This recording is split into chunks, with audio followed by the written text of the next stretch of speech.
Right, I think it's holding. Good evening, everybody. Welcome to Tactica Imperialis and to another live stream. I'm sorry about the very long intro sequence you've probably just seen that went on for probably the best part of 2 minutes, and I do apologise about that. Basically, I tried to boot the stream up and I was getting drop frames for days, so I turned OBS off and on again, and I tried again and I was dropping even more frames, so I turned the internet off and on again. I turned my computer's Wi-Fi off and on again, and now, hopefully, we're getting somewhere. I started it up after reconnecting the internet and it's holding. I'm really hoping it's holding. Everything seems good. The chat are telling me everything's good. I can't do anything about the router. It's not my router. Sorry, British. I can't do anything about the router, but I've just rebooted my computer's Wi-Fi and it seems to be working. Excellent. Oh, sorry about not giving you a heads up, Ben. Like I sort of did mention I wasn't going to stream. I wasn't sure I was going to stream this week, but I know that my parents are out tonight, so I'm not going to be interrupted by them, and I'm not going to be interrupting them at all. So I've sort of picked tonight to do it. Yeah, so sorry for no invite, and you also know I can't get you to talk through the stream, and I don't know what it's like listening to a stream when it's like I'm talking to someone else on Discord, but it's something that is an option. So yes, we have our mod here, which is lovely, and we have a few things we can do this evening. We have a few options. So obviously we're still in that lovely little honeymoon period following the release of this thing, the Daughters of Khaine. I discussed a lot of it in the live stream on Sunday, so if you missed that, the live stream plays in the description. It shouldn't be too long ago if you're watching this quite recently. And I'm more than happy to keep talking about Daughters of Khaine, about their rules and maybe some lore stuff. Oh, you're joking. Good, thanks. So yeah, I'm happy to talk lore and rules for Daughters of Khaine. We sort of settled, sort of, last stream on going with Calebron as the army. But I'm more than happy to keep talking about that. Alternatively, we've got the news. I can do the news because we got a certain couple of things that have been announced, like a certain Mechanicus game and the first look into the Tau Codex. So we can obviously discuss that, and obviously as a Tau player, I kind of want to discuss that too. And I'll be hopefully doing some painting later on in the stream after we've done the news, or we'll just be doing this either way. I've got a model I want to get finished tonight, although I can't go for like 4 hours because I've got to be up at 6:30 tomorrow morning for a lecture, so we'll see what we can do. People want the news? Okay. Yeah, just let me know whether you want me to do news, whether you want me to do Daughters of Khaine, or what, just let me know. Forge Fire, I believe it's Forge Bane is the name of the new thingamajig. I believe it's Forge Bane. Yes, that it is, Forge Bane. Yes, the Baby Knights. We saw the Baby Knights all the way back at Adepticon, so there's nothing in there we haven't seen before. The Cryptek and the Baby Knights were both at Adepticon. But it is cool nonetheless. New Necron lore? I haven't seen much of it. Hopefully we will get new Necron lore, but obviously most of that will be in the Necron Codex when that comes out. For the moment, in terms of new stuff, news, it's Tau as much as it is Forge Bane. They don't put lectures at 6 AM, they put lectures at 8 AM, but I get up at 6:30 just so I can get up, get showered, get breakfast, and not rush around in the morning.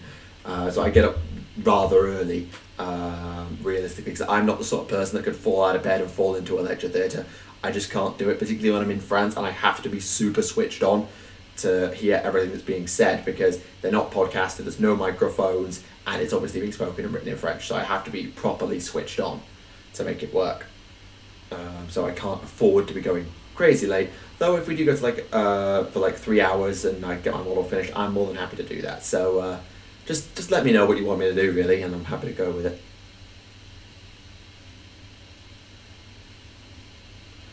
Yeah, it's about a substance called Blackstone. That's true. Okay, let's get the news out of the way then, and let's do the news. And we'll start with the thing everybody's talking about, a certain little thing called Forge Bane. That's what you knew before his class, so he's ready to teach. I do teach, actually. Well, I've taught before, so I taught at my old school during the summer, and I did some teaching while I was doing my A-levels, but yeah. So what you're saying is you're studying in the Dark Ages. No, I'm studying in France.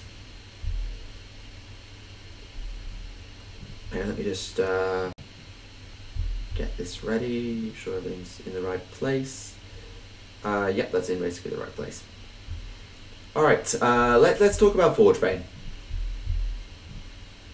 So, breaking news, a brand new battle box. Heard a lot over the past year about the conflict between the Space Marines and their traitorous cousins. Yes, they never shut up about it.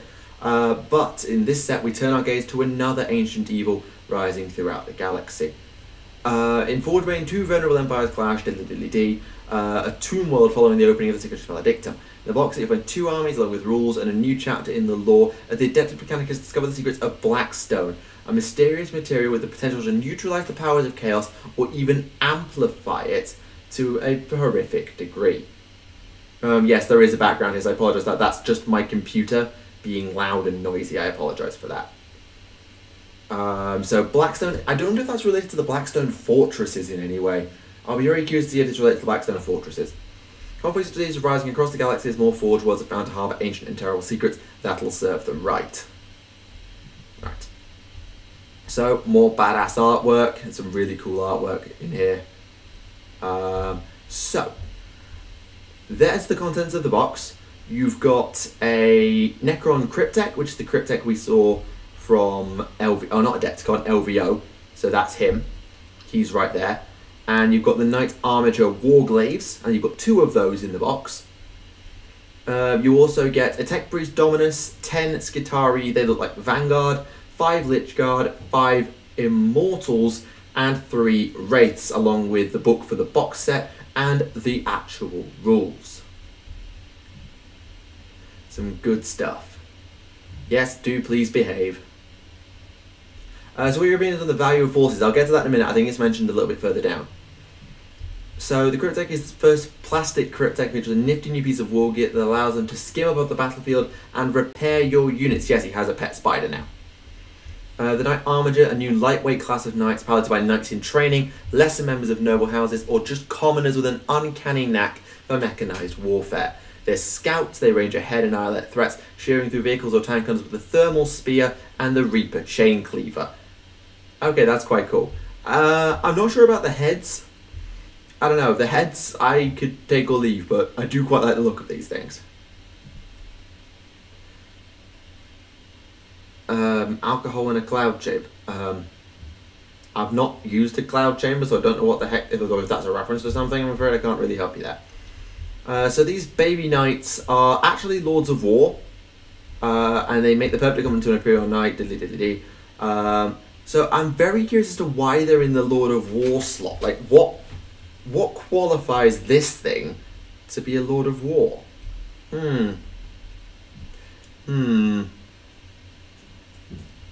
Yeah, like, looking at the scale of them, like, how tall are they, scale-wise? Let's go a bit higher. They're not much taller than, like, they're taller than Dreadnoughts for sure, but they're not huge. Like, what qualifies them as Lords of War? Anyway, so here's the thing we're talking about with the terms of value. Forge Bane is a great way to start an army, as the set will cost you less than getting everything inside separately before you count the new units. So there's going to be a lot of value, because, I mean, someone did the maths, I forget who it was, someone did the maths for me of how much that box would cost if you bought everything separately. Hang on. It's about 110 for everything in the box, not counting for the new knights and the Cryptek. So the value in there is actually pretty insane. Uh-oh. Okay, I dropped a few frames there. Yeah, their costing of the box is going to be really, really good. Admittedly, you are very low on troops in both boxes. So if you're playing the Necrons, you've got 1 troop, 1 elite, 1 fast attack, and 1 HQ. Nice mix. If you've got the Mechanicus, you've got 1 HQ, 1 troop, 2 Lords of War. That's a little bit of a dodgy one. Maybe they come in a unit of 2 or 3 per choice. No, it doesn't imply that, because they say that 2 of them with an Imperial Knight will make a super heavy detachment, and that's 3 Lords of War, if memory serves. There's another look at the box. Forge Bane will be out soon. Keep peeled, diddly diddly dee, follow the news and such. About the same size as a Ghost Keel? Yeah, I mean, I'd have to put them next to my Ghost Keel's down on its knee, so I don't know quite how high that is so much. But yeah. What do the armies start looking like if you add in a start collecting? I don't remember what's in a start collecting off the top of my head. Let me just go and Google that. Also, why is my phone falling over the Wi-Fi? Oh well. Check this now, ask questions later. Right. Search, start collecting.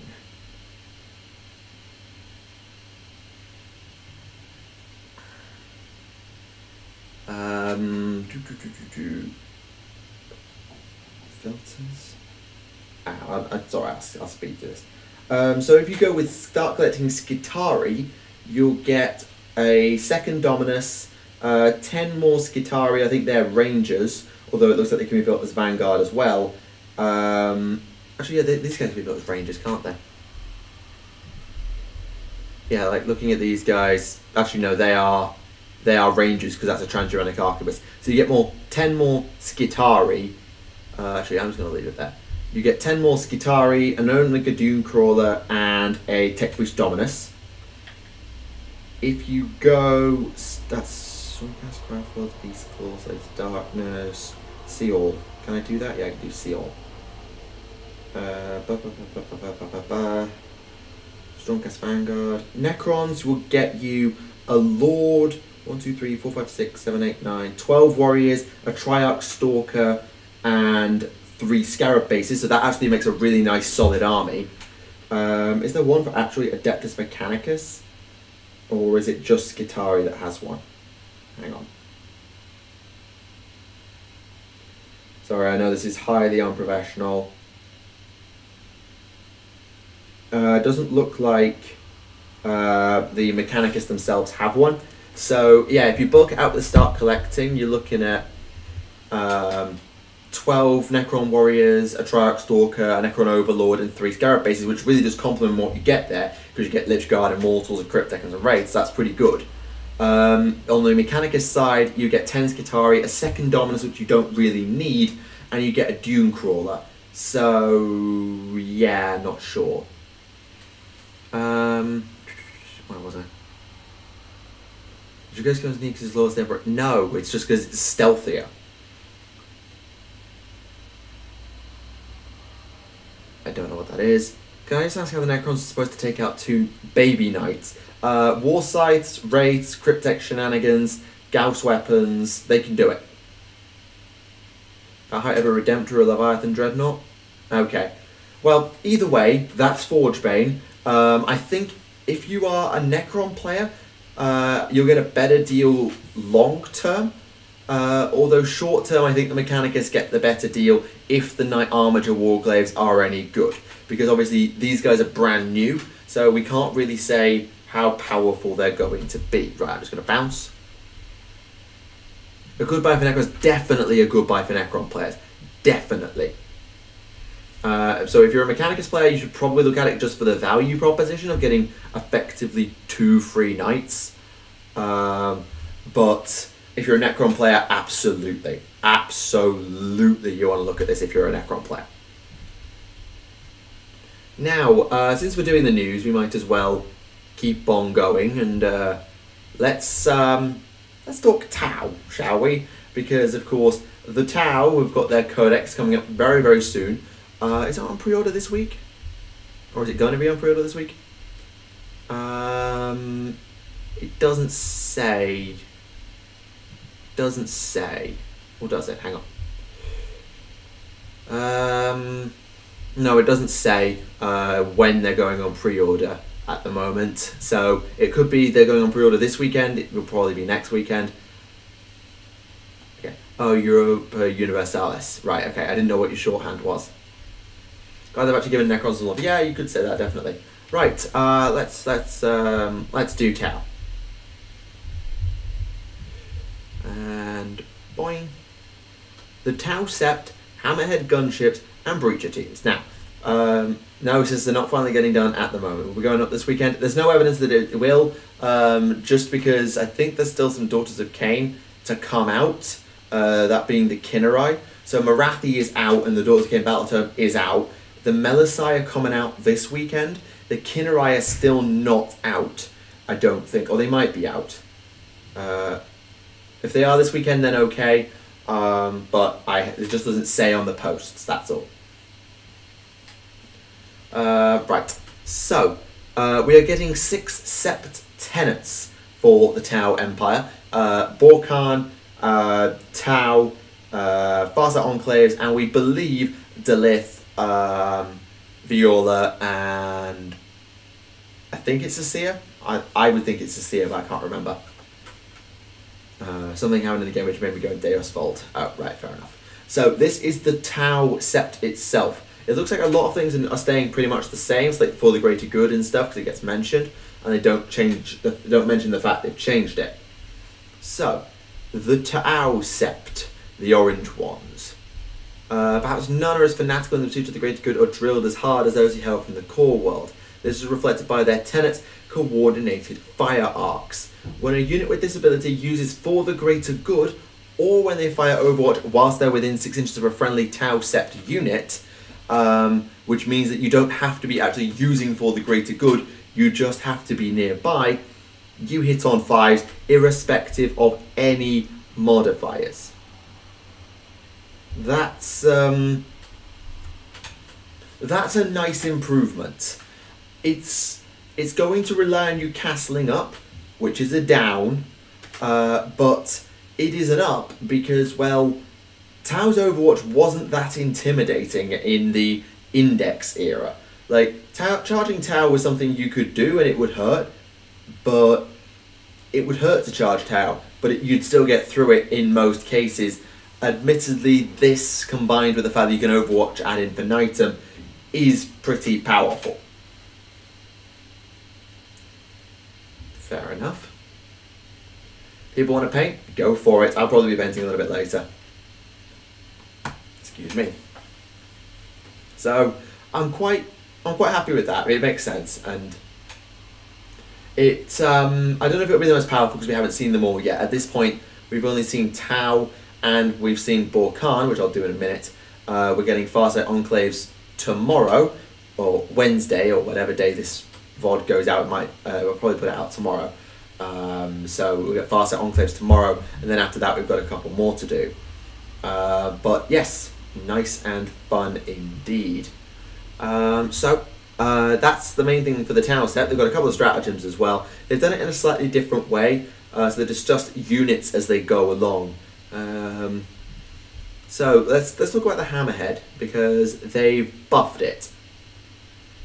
Spearhead detachment. Spearhead detachment.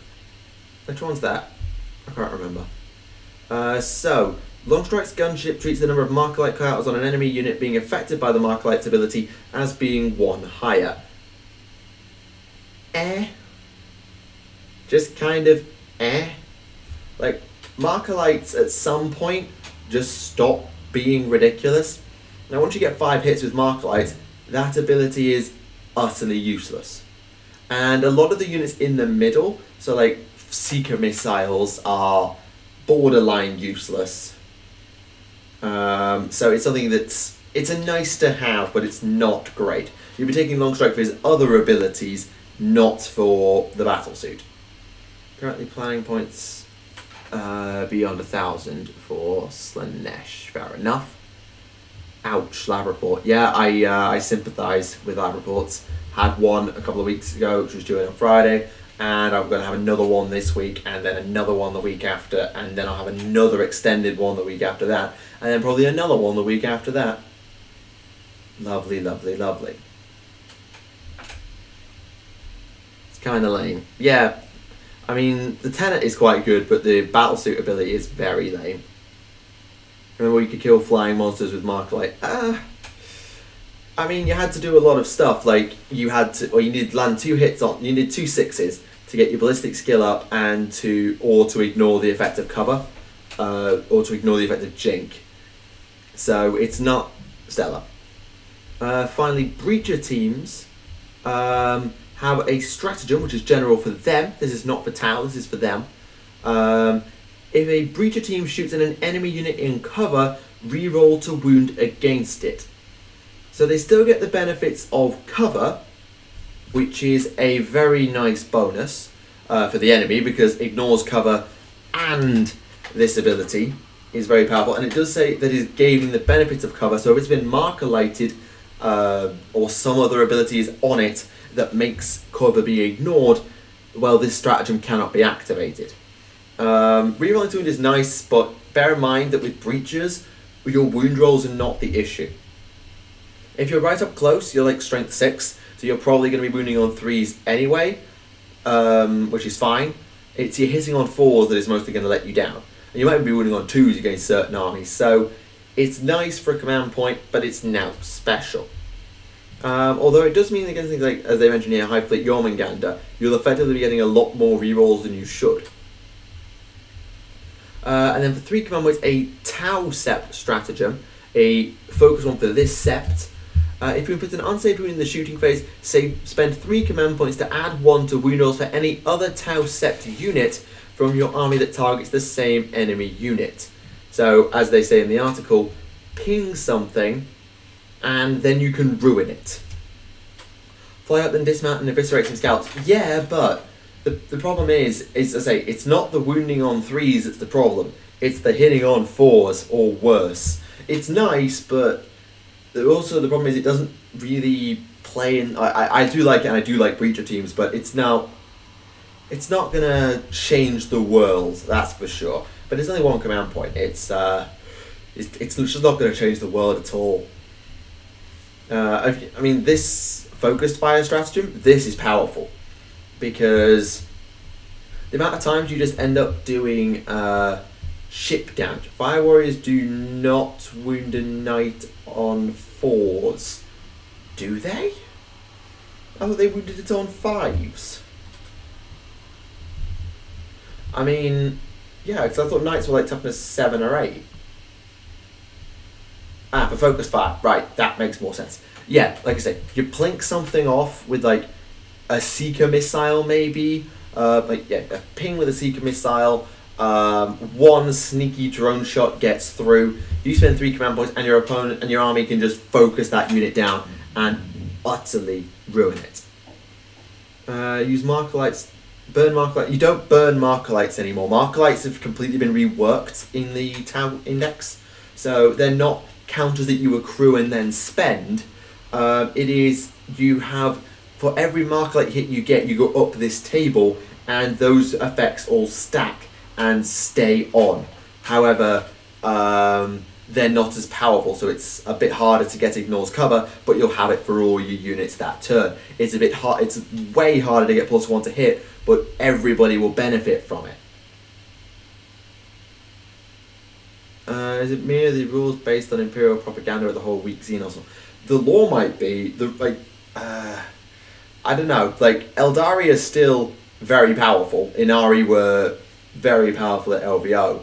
And Tau are getting some huge buffs. So like, we'll look at Bork'an in a minute. Tau are getting some very, very big buffs to some of their units. So, yeah, but no but?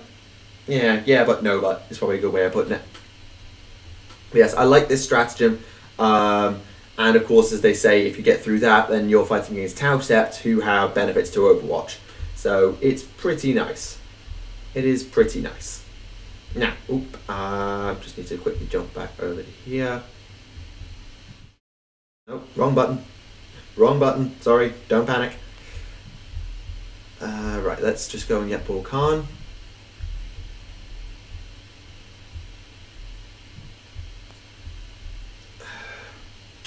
And boom. So, Bork'an.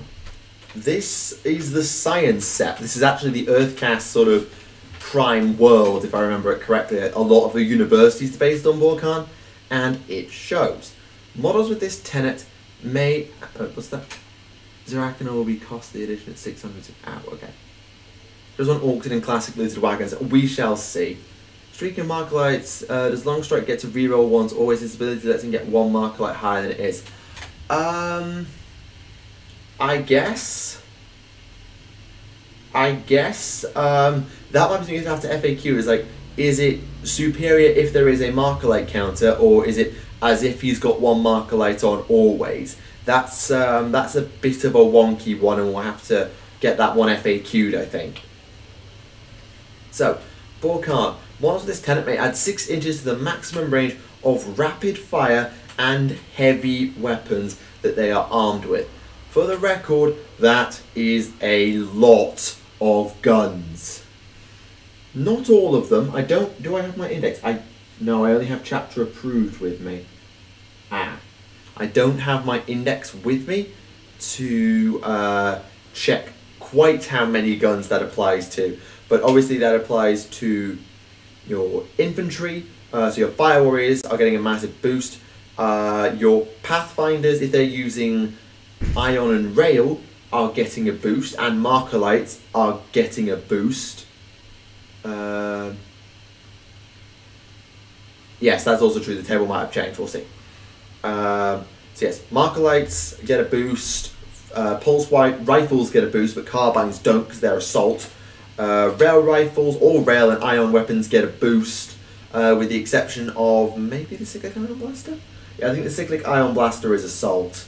The plasma rifle gets a boost, which is really, really useful because at the moment the plasma rifle is just a worse version of the Imperial plasma rifle, because it's not good, it's just bad. So it's got the same range, it can't overcharge, it's got less strength. Sniper drones will benefit.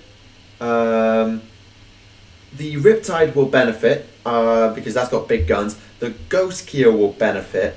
As for crisis suits, I believe it's just the plasma rifle, and I think that's it. I think that's actually it. So like actual battle suits won't, like XV8s won't benefit much, but every other class will. So XV88s get a huge boost. Broadsides just get 6 inches more range, which is lovely, lovely, lovely. Because that's just fun. I'm trying to think. Yeah, basically if you're not running crisis suits, you're going to get a boost off of this sept. Because a lot of your stuff does. Breaches are one that won't, just to consider. Your vehicles like burst cannons won't, or the smart missile systems will. You've definitely got options. Definitely got options. So, let's talk the Riptide. Oh my god, the stuff they've done to the Riptide is utterly, utterly glorious. Just take it in. I can't open this. Just take it in. I'll get to no reaction in a minute. Just look at the difference, alright? Look at the cocking difference.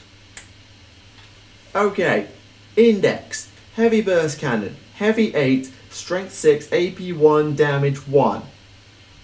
With a 36 inch range. New codex, heavy 12, strength 6, rend 1, damage 2. Bloody hell. So, not only have you 50% increased its firing rate, you've doubled its damage. What the hell? The heavy burst cannon will now utterly rip through lightly armoured stuff. The 18 is on Nova Charge, I'll get to that in a minute. But the Ion Accelerator, oh, the Ion Accelerator, my favourite gun. Oh yeah, also this gun will utterly bonk on Primaris. This will utterly bonk on Primaris. So the Ion Accelerator was basic, strength 7, rend 3, damage 1, overcharge, strength 8, rend 3, heavy D3 with heavy D6 shots. Now, its old overcharge profile is its new basic profile without the penalty. D6 shots, strength 8, which is huge by the way, 3 rend, D3 damage. If you overcharge, strength 9, 3 rend, 3 damage. Jesus H. Christ. What a boost. What a boost. I don't think I need to explain it, but Jesus H. Christ, what a boost. Like, when your old overcharge profile becomes your new basic profile, I think GW is saying, okay, we over-nerfed the Riptide, we're sorry. Because they did. They nerfed the Riptide into oblivion. Puns. Puns. Thank you, puns. Yeah, just... Jesus, what a boost. The Riptide is now actually usable. And now let's just look at the Nova Reactor. So, if you choose to use the Nova Reactor, you use one of the following effects. Take a mortal wound, and then either gain a 3-up invul, like you used to do, move 2d6 in your charge phase, so get, jump, shoot, jump back, thank you very much, or change your heavy burst cannon to heavy 18, or its ion accelerator in both modes to heavy 6. We don't know quite what the Riptide's going to look like defense-wise, so in the old book it was like 12 or 13 wounds, 2-up armor, 5-up invul, but it was still quite killable. But with the Nova Shield, 3-up invul, it'll stay alive a bit better. Boost, you can jump away. But if you're playing this under Bork'an, by the way, add 6 to that range. So your burst cannon now has a 42-inch range with a potential 18 shot, strength 6, rend 1, damage 2. Like, what it does to infantry hasn't massively changed. I should make that quite clear. Its shot rate has gone up, but the main change for the burst cannon is its damage, because now it's going to utterly bone mid-range infantry. So, like, Orc Knobs, gone. Just gone. Primaris Space Marines, gone. I mean, okay, they're on a 4-up save, but still, gone. Riptide Wing wasn't that easy to kill. Riptide 8th edition in the Index, plenty killable because people brought the right guns. Trust me, I know, I used it a bit. But the heavy burst cannon, its main use is going to be on mid-range infantry as much as it is on light infantry, and the ion accelerator actually has actual good damage output now. It really, really is. Like, strength 8, rend 3, damage D3 as a basic with, was it 3 shots? Yeah, with the D6 shots, really quite powerful. And its overcharge, it's now got, you've got a strength 9 gun. I can't tell you how important it is, the strength 9 gun. That's also 3 damage. And if it goes with the heavy 6 by default, that's just going to ruin things. Utterly ruin things. The Riptide also has a stratagem which allows you to spend a command point to get 2 of them. So, oh, do I need a 3-up invul? Oh, but I need the damage output. Why not both? Yay. Okay, I don't know what they're going to do to the Riptide in terms of cost and in... Actually, does it say?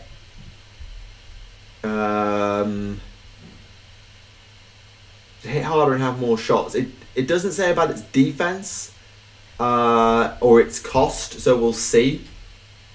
Which is fine. We'll see what happens to its cost and stuff, but what a boost. Riptides needed this, like, just to compete. Riptides needed this just to compete. Like, they were, I'm not going to say they were garbage tier, but they were not good. They were really not good.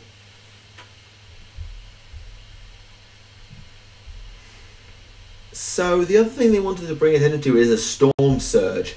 Now, I'm not a huge fan of the Storm Surge, I'll make that evidently clear. But this sort of talks about, like, it gets a boost because of the Sept. Does it say? No. However, we have gained a Bork'an stratagem. What did I make next? Strike team or stealth suits? I personally prefer stealth suits, but if you haven't got the infantry, you need the infantry because you need your troop choices. Up to you. If it has less than 12 wounds, it's a fire prism lance mode. I think it had like 13 or 14 from memory, but I can't remember. Worst target in the Index? I don't know if it was the worst of the worst, but it wasn't good. It really wasn't good. This stratagem, though, spend 1 command point to re-roll the D something of your weapon. So, you really need 6 shots and you don't have a wound spare to Nova Charge, spend a command point, automatically get a reroll, lovely. What's another good one? Flamers. Flamers benefit from this. Your ion weapons, particularly on overcharge, will benefit from this. We don't know what the iron rifle and cyclic ion blaster and the cyclic ion raker look like yet, but they'll be getting rerolls, which is good. The fusion collider, I can't tell you how many times I've rolled a 1 with that thing. That's going to be really quite nice. What's a good another one that I'm quite familiar with? I'm not sure.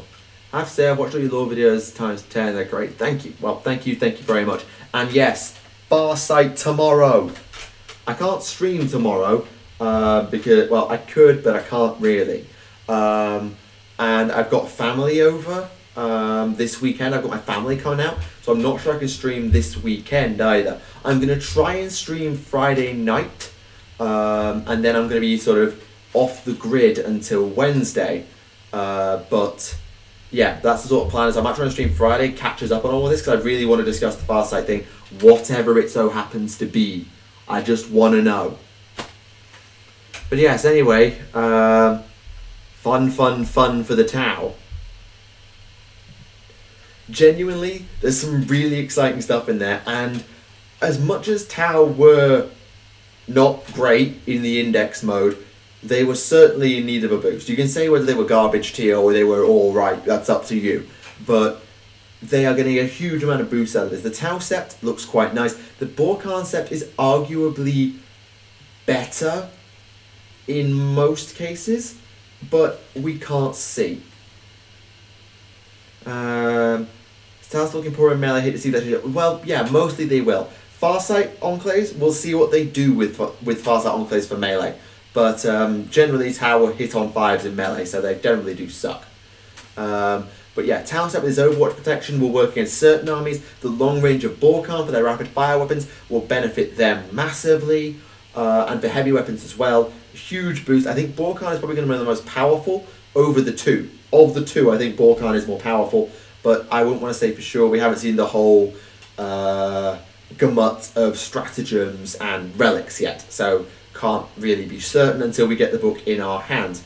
With regards to that, by the way, just because I bought Daughters of Khaine out here in France, I'm not sure I'm going to do the same for Tau. And the reason I'm saying that is for the simple reason of all my friends will need to be checking up on me with the Tau Codex. With this, like, there's only so much that's like awkward. With the 40k codices, I'm just stop whacking my computer. With the 40k codices, a lot more funky wording, and I'll be using it a lot more. So I'm probably going to get the English version, and thus I'm either going to have to order it from England and wait ages, or I'm just going to have to buy it when I go home. One or the other, we'll see. When are we going to get orcs? Who the flip knows? I'm sure people have got ideas for dealing with Tau already. The main one involves close distance. That's generally how it works. So yes, there you go.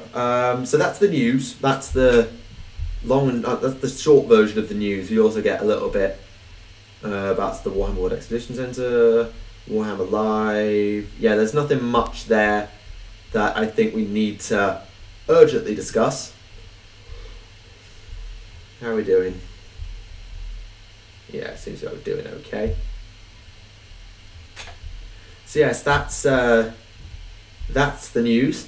So I can, if you want to keep talking about Tau, you keep talking about Tau. Third in the line, Adeptus Podcasters reference. Why am I in France? Well, I'm doing a year in university out here. I explained this all the way back in September when I came out. I've been in France since September, apart from like 2 weeks at home over Christmas. I'm doing a year abroad study, and that's about it. Webway strike, yes, close distance, basically. So, do people want me to sort of... Do battlesuits count as vehicles monsters? No. The Riptide, I think, does count as a monster, and I think the Ghost Keel might. The Storm Surge obviously does, but that's not really a battlesuit. The Riptide counts, the Ghost Keel counts. Other than that, like the Ivara and the Arvana, they all count. But XV8s, XV88s, XV25s, no. Runes for orcs in summer inject salt. Yeah, big salt. Anyone on new units? No. The reason the Custodes got loads is because they basically had absolutely nothing. Like, they only had the Forge World stuff. Oh god, what? Apparently there's just low output, so you're going to get lag, even though it's telling me on my end that it's fine. So if you get some lag, I do apologise. I don't know what's causing it at all. But yeah, the reason the Custodes got some new units is because they needed it. They had like nothing. The tower got loads, so they'll be fine without units. Like, they might get like the odd thing, but they'd have probably led with that. They'd have almost certainly led with it, and they didn't.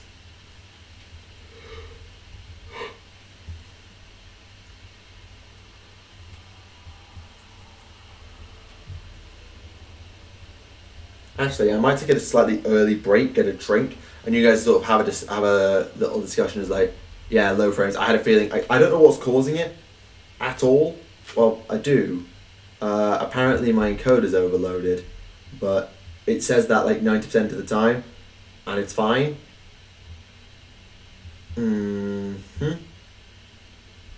I apologise. I don't know what's causing it. Well, I think I know. Yeah, just the frame rate's low, even though my bit rate is fine.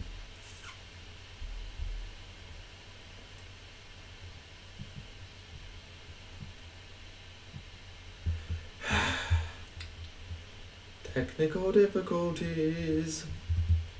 Always technical difficulties. When I get the new Imperial armor, I have absolutely no idea. Truthfully, I have no clue whatsoever.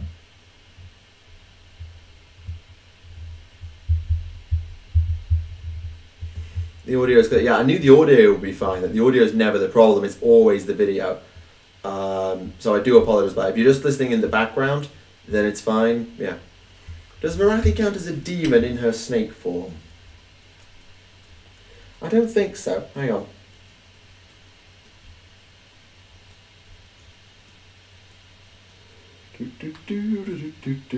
No. The only keyword she gains is she changes Hierarchical of Khaine to the Shadow Queen, and she gains the monster keyword. That's it. Frame rate's a bit low, audio's fine. Yeah, that's pretty much what I was expecting to hear. I've just got a frame rate that's just slightly sub 30 and it's very annoying.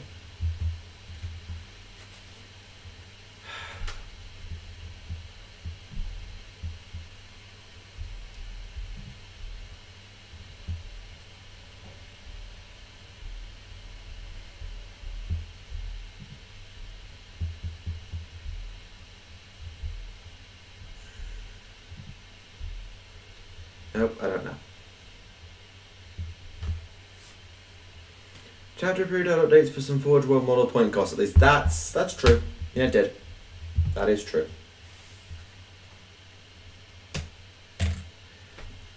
Yeah, I'm going to take a quick break. So when I come back, I'm either going to start painting and we'll just have a general discussion, or I can keep talking about Daughters of Khaine, lore-wise, rules-wise, because we had a bit of a on and off and on and off and on and off and on and off discussion last stream, as we kept getting distracted. So let me know. I'll be back in a bit.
Are you serious, Ben?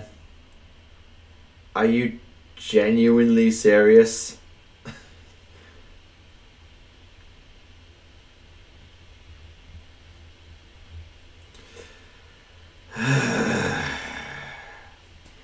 I gave the sniper the ether wing. I could not put it on the Lord of Keylor. What is there not to get? Good grief.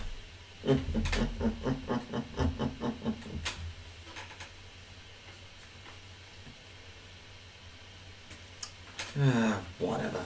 Whatever. Ben wants to meme around. Ben can meme around.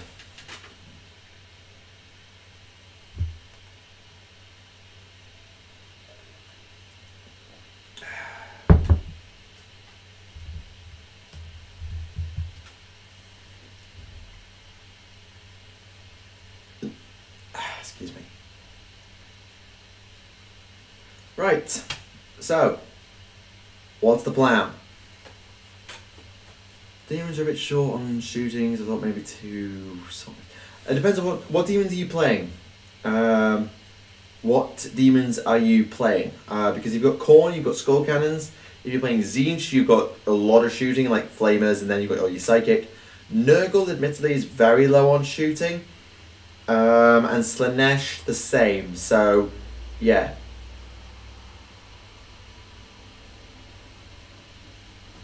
You found the biker's hawk for the Deathwatch kit. Cool. Glad to hear it. Yeah. Right. Slaanesh. Okay, that explains it. Yeah, you are a bit low on shooting if you're playing a Slaanesh army. Actually, no, that's a lie. You're a lot short on shooting if you're playing a Slaanesh army. They really don't have a lot. Certainly nothing with any range.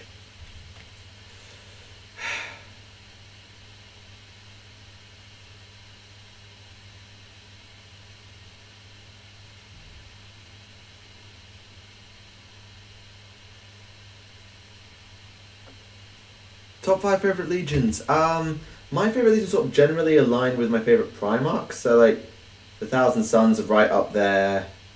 The Salamanders are actually up there. The Blood Angels are up there.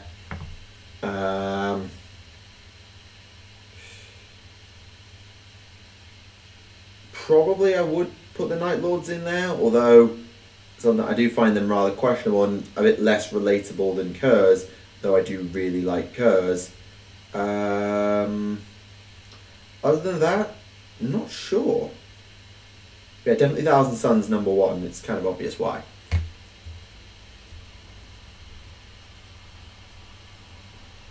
Side note, listen to your visit with Sniper and Whip. Glad you enjoyed that. Yeah, doing the Misanthropod was really good fun. I really did enjoy going on the Misanthropod.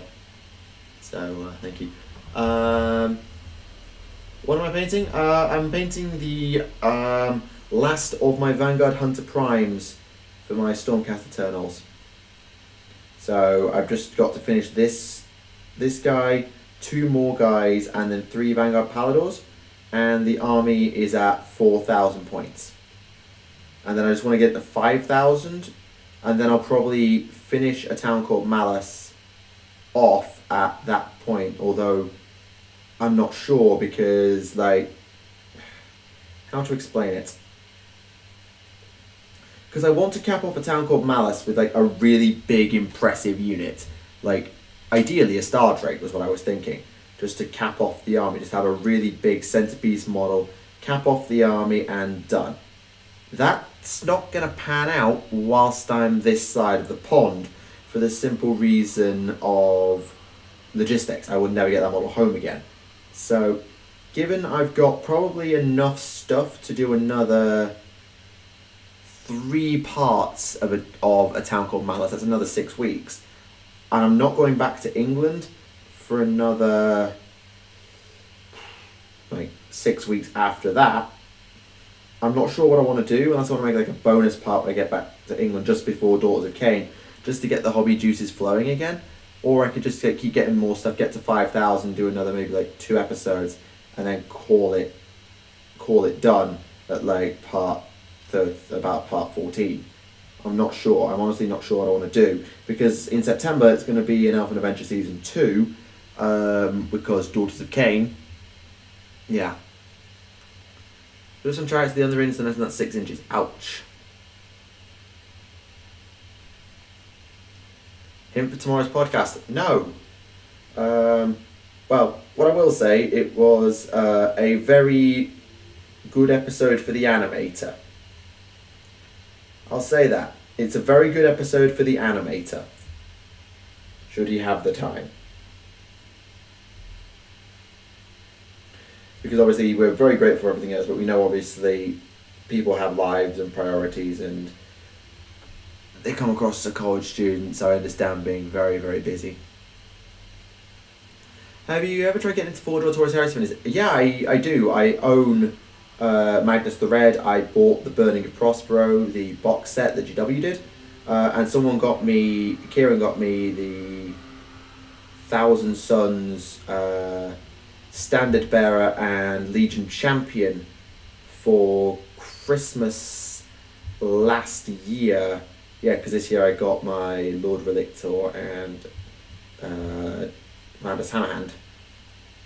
So yes, I do. I've not got loads of them because my heresy stuff is sort of like way on the back burner. And it's just sort of a nice to have. But yes is the answer to your question.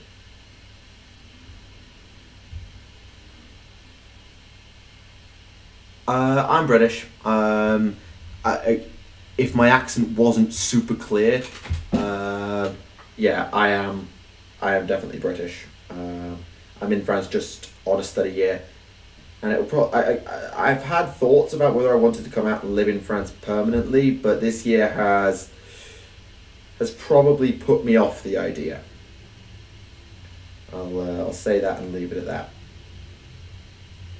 No, nobody's getting married. Good grief, people.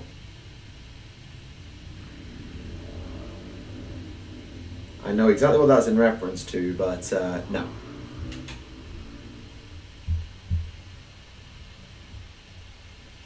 You'll just have to tune in to Alexis's channel tomorrow to see what happens, because I'm not going to spoil anything.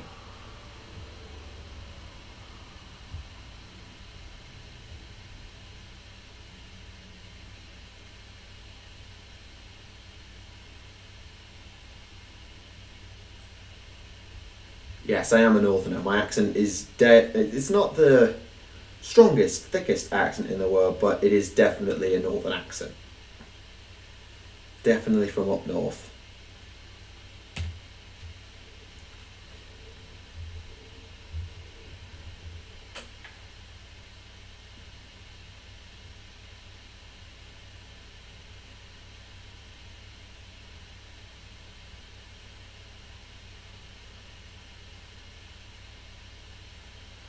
Are you going to appear in the next TTS?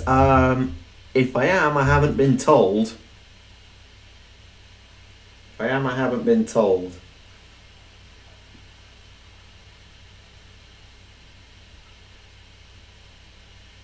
Well, that reminds me, when I finish here tonight, I do have some stuff I need to take care of. Because there's a few things I do have deadlines for. Light Reliance discussion video, we see anything similar in the future? Well, that depends on like whether people have any theories that's worth investigating. Like the Alliance thing mainly came up because people kept poking about it on Adeptus podcast. We were like, oh, are they going to ally with these? They're going to ally with that, and this, that, the other. So I thought, well, let's do a proper investigation and make a video on it. So if people have got a theory that they want me to investigate and like just a sort of topic they want me to take on, I'm more than happy to think about it. But yeah, it's I sort of go where the wind takes me a bit with that.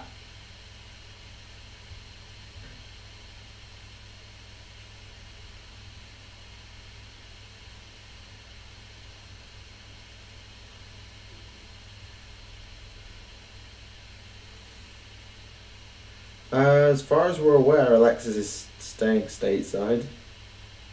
If she is moving, then she's certainly kept it quiet.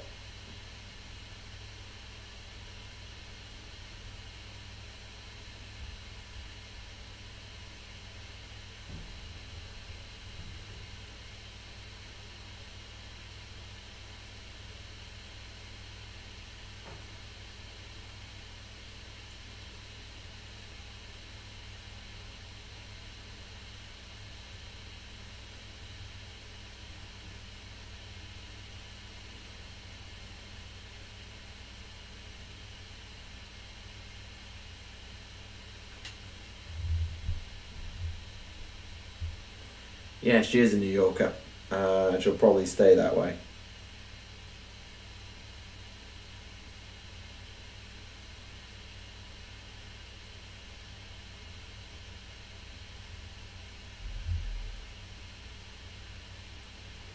What reactions would each Primarch have to Gilliman's current total rule of the Imperium?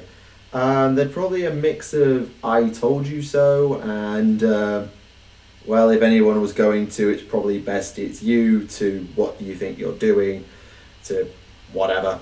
If he, yeah.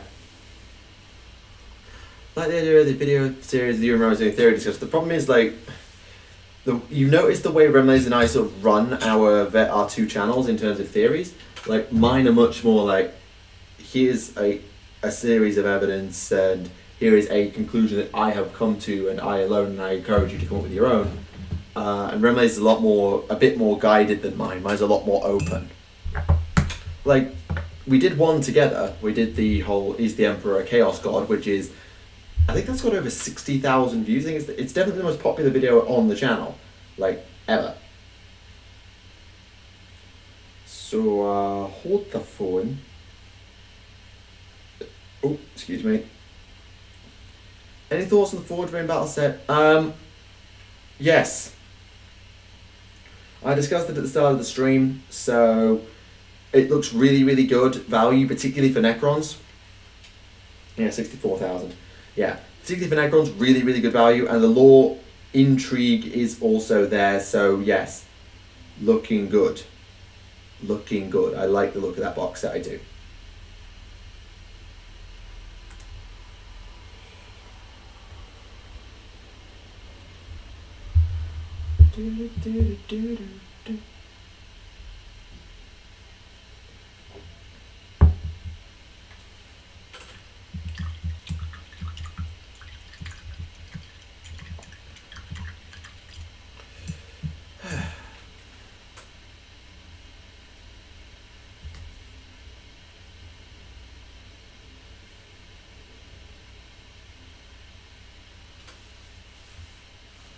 What colour do I want to do now? Silver or grey? Should probably do the... No, they don't really clash in any places. I kind of just want to do the silver. Let's do the silver.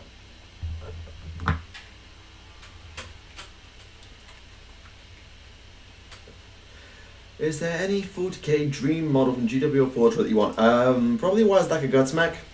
Like, of all the models that they could do, like, of all the models I trust them to make, like, I expect them to make, like, some really cool models for certain people. But Wazdaka has got to be up there. Because, like, he's been around for ages and has never had a model. So I'd say Wazdaka. Although, like, obviously I want to get models for Malerian, Tyrion and Teclis, just so I know what they look like in the Age of Sigmar and stuff like that. So some of it's based on, like, I just want to know what they look like, but probably just for, like, sheer, like, awesome factor, it's probably got to be Wazdaka. Although that's as much nostalgia as it is anything else. The Emperor might be a Chaos God of Order. Yeah, like there's a lot of theories that get bounced around. We discussed a few of them on our video about it, and I still get comments on it saying things like that. So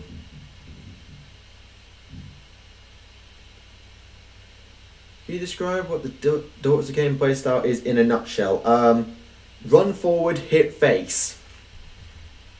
The Daughters of Khaine are, well, the Daughters of Khaine on paper are a very, very combat heavy army. Their battle line troops are all combat orientated, with the exception of if you take a Bloodrat Medusa as a general, you can have the Bloodstalkers, who are the Archer Snakes, who are ranged, but your basic troops are all about melee, and of your elite units, 2 of them are melee. Yeah, there's sort of 2 melee, 2 buffs. Yeah, 2 melee, 2 ranged, and 1 magic of your units. And then of your heroes, you've got 2 priests who revolve around combat, and 1 wizard who sort of is a bit of a take-all. You've then got the Cauldrons of Blood, which are buffs / DPS. the Blood-Racked Shrine, which is magic and damage, but it's again quite close range. And then you have Morathi, who is just everything. So like the first thing you do with Daughters of Khaine is it's run forward, hit face, because your army is a massive glass cannon. It is the most brittle of glass cannons, packed with like nukes. It's like a nuclear. What the fuck am I saying? It's a nuclear gas cannon. Fucking English. It's a nuclear glass cannon. That's a good way of saying it. It's a glass nuke launcher. Like, it will hit really, really, really hard, especially in the late game, but it dies so easily. That's not a bad way of describing them, as a glass nuke launcher.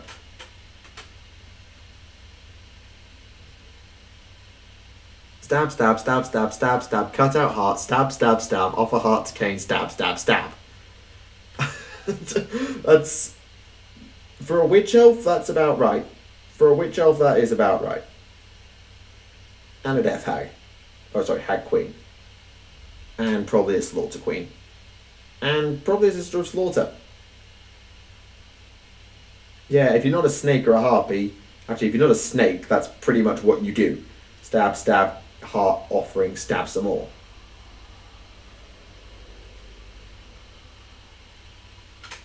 Yes, I know, I bleeped. I know, as soon as I said it, I was like, oops. It just shows like how annoying it is when you say Americanisms. Because Americanisms are annoying, I don't want to hear it. I can't even say it now. Yeah, not a gas cannon. Glass cannon. Yeah, I quite like my glass nuke launcher analogy. Because they are going to hit so hard if they can make it. They've just got to make it.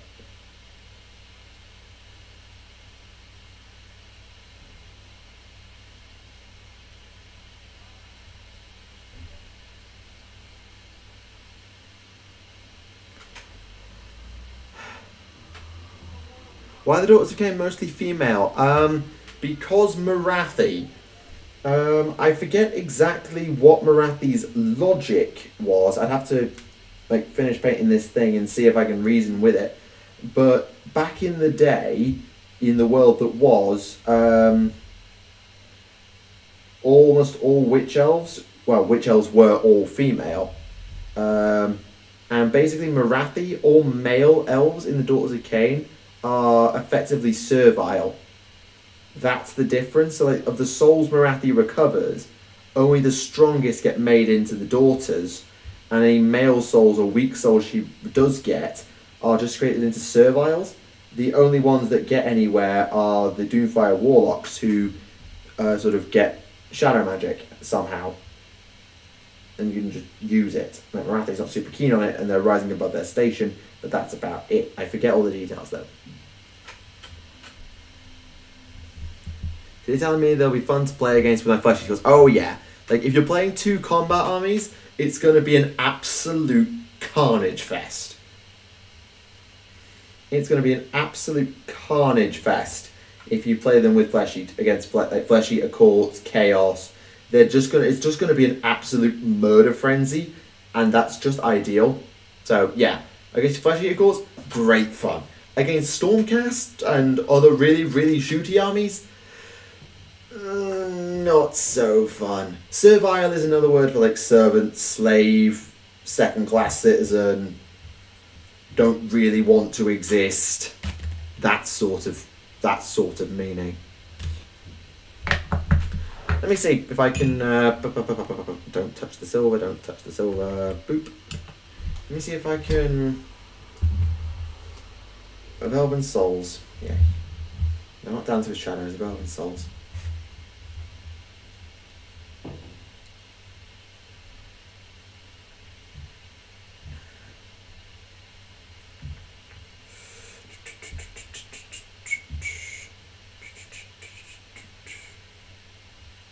Ah, there's the thing about the Ideneth. Yeah, that's the thing about the Ideneth.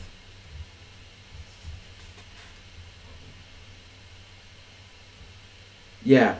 So for Marathi, the spirits that were too weak or too used to accept a complete reconstitution into a daughter of Khaine became Liathanan, half souls in Elvish.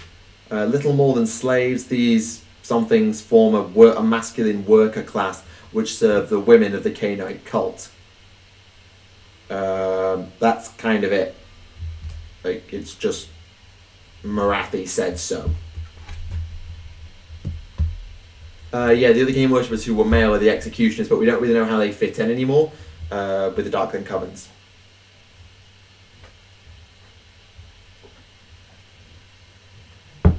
And yes, Khorne and Khaine have... There are some certain similarities between Khorne and Khaine, but that's a story for another day. Khorne is more yeah, there's a lot less about straight stabbing. It's a lot more just charging and decapitating and all that sort of thing.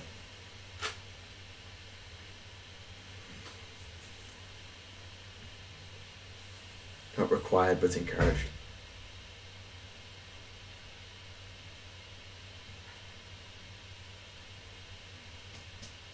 I'm not going to respond to that. I'm not going to respond to that. Good evening. Right, grey.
Yes, there's also Skaven in politics. Good point. There's a lot more backstabbing and political manoeuvring with the Skaven. That's very, very true.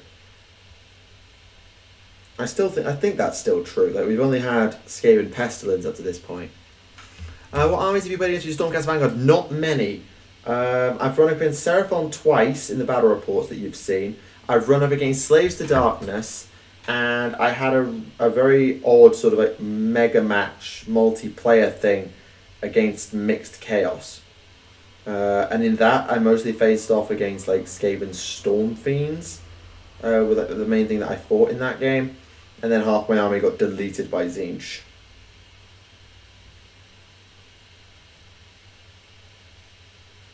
Yeah, I didn't do loads in that particular game. So realistically, I've only faced Seraphon and Slaves to Darkness.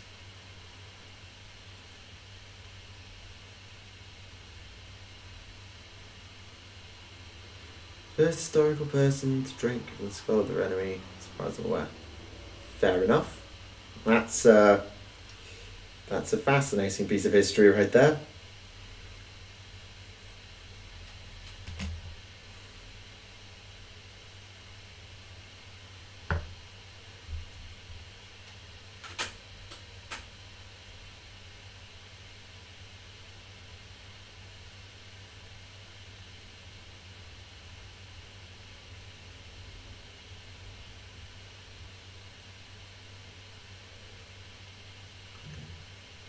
The Ghost Keel, unfortunately I don't have any of my tower with me. If you want to just see like what my tower army looks like, I've logged it in a series of hobby stuff. So the Ghost Keel is in there somewhere. I think it's in like episode 5. I don't know why I think it's in episode 5, but I feel like it's in episode 5.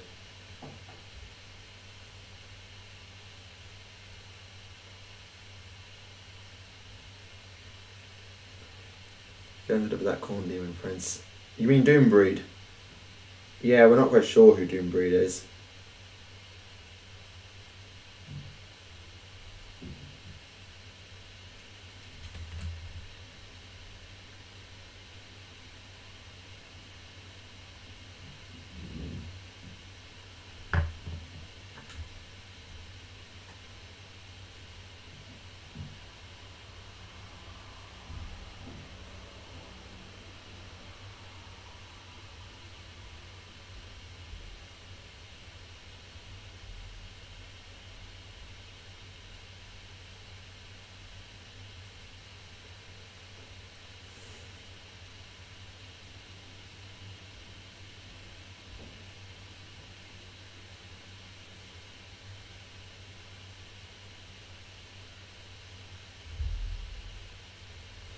How do you feel about 5th tower expansion and their possible use of warp? Yeah, like that's intriguing. I'm still a bit, until I get a proper look at it. I'll claim impartiality until I've seen it. Like, it's good that it gives the reason for the tower to come out of their corner, which is good because like it means that they can actually have a galactic presence now. But they'll have to see how they came about it, or how they came about getting it. That's what I want to know, is how did they get it? It's not the fact they're using it, because like, if they got access to some form of technology that could do it, they'd develop it. But the question is, like, how do they come about? How do they get access to it?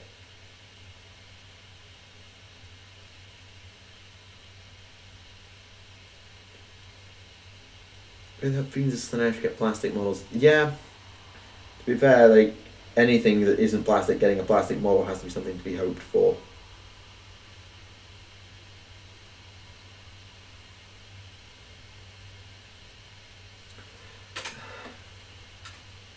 That's true.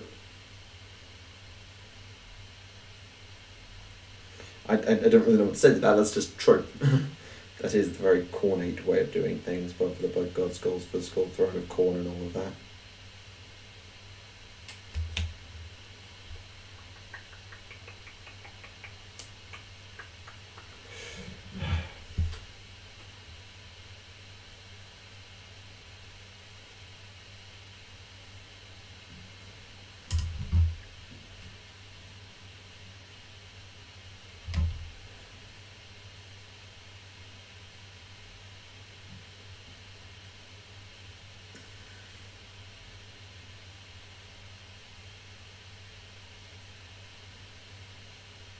You flayers. Flayers.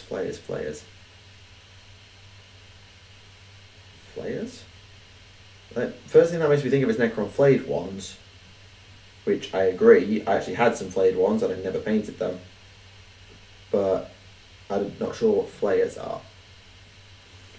If it is given to them by demons, then that really raises a whole kettle of fish. A whole new interesting set of circumstances, and that's why I want to know. The problem with the warp isn't getting in it, it's getting out, getting through it and keeping the locals out. Yeah, like Gellerfield technology, having navigators, like what are they using for navigators if they're using the warp? And if they're not using the warp, how are they getting about? Is it the webway? And if they are, how are they like getting in and out of it? Because they aren't psychers, they don't have Dolmen Gate technology. So many questions. So many questions. I don't need to actually neat any of that up at all, I don't think. That's good.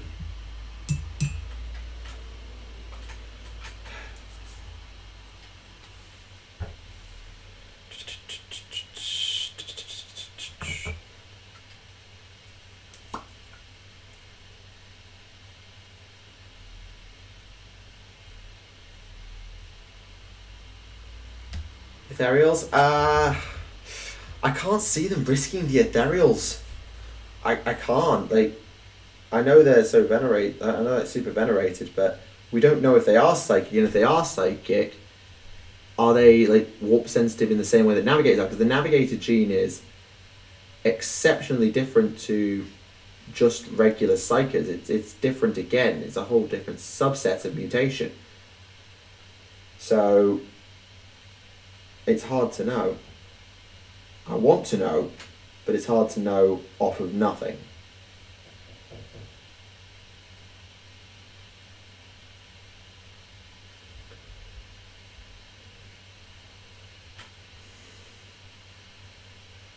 New dark path. That's true. That's true. They did use those exact words. Opens up questions. Questions that I don't have answers to, but want answers to, which is always the right place. Can you see GW restoring the Emperor again in time, maybe with some of the returning primates that are shutting off the Golden Throne? No.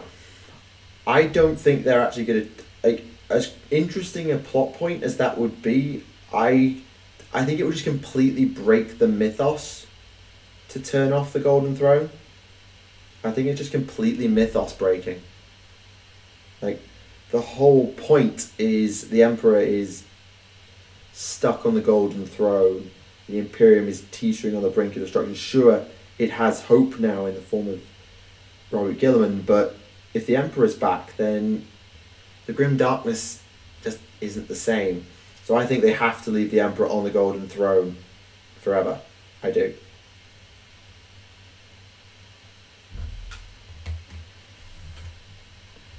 Is there any lore concerning the large and small Magellanic clouds? If there is, I haven't seen much of it.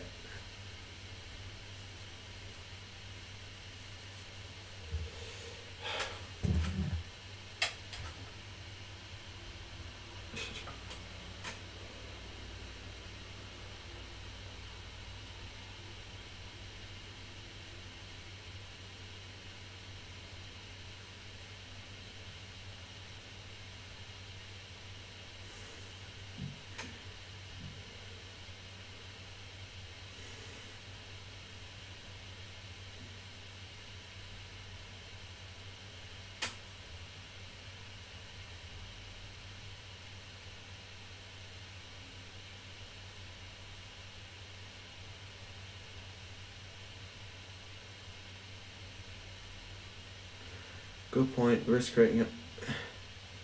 Hey, knock it off.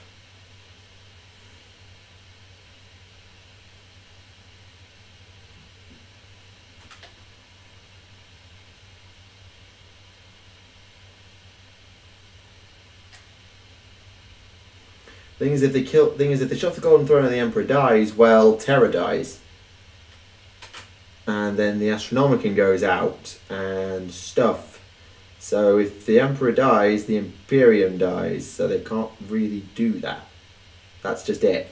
Like, if they bring the Emperor back, they completely break the mythos. If they kill the Emperor, well, the universe is over.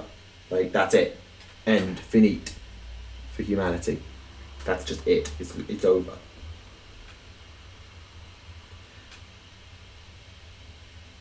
Knock off the subtle digs at not subtle digs at AOS at all.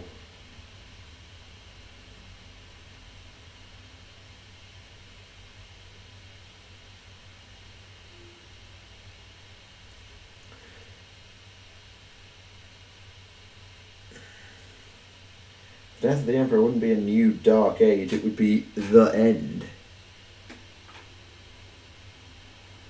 Like, the Astronomicon went out for like a week and they lost so much, and when it came back on, all they could hear was the screams for help. It would just be the end if the Astronomicon went out. Every single human system would be left to fend for itself.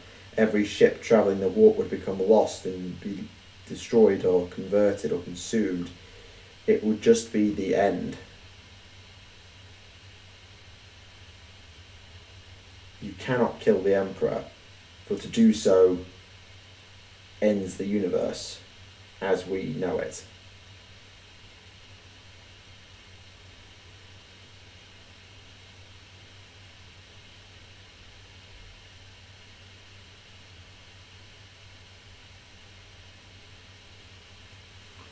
The Emperor dies, won't Terra... Yes, exactly. It will be swallowed up as the warp portal that's contained by the Emperor. Yeah, that's just it. It will just be the end. Nothing they could do about it.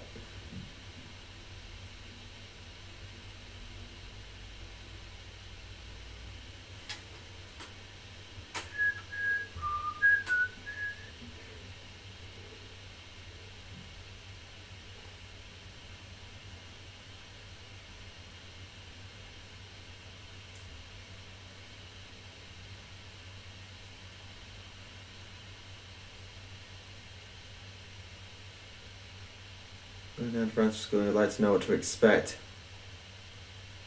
Well, by all means, ask. I don't really know what you want me to say. Like the university system is not something that I would anticipate being very preferable for a Brit, because it's unsupported and very poor at communication and bureaucratic, and I don't really know what you want me to say.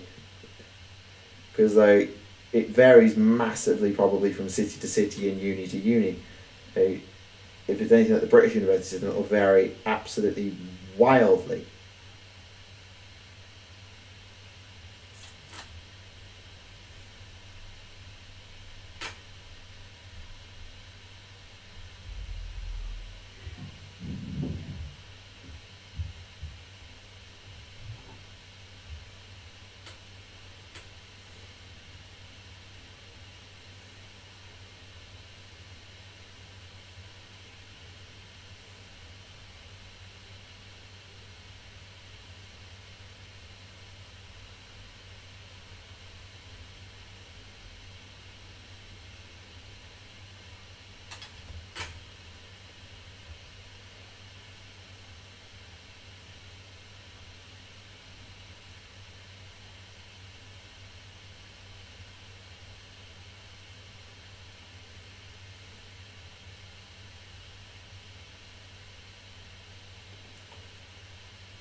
Sorry for mind-numbing boredom because I don't really have anything to say.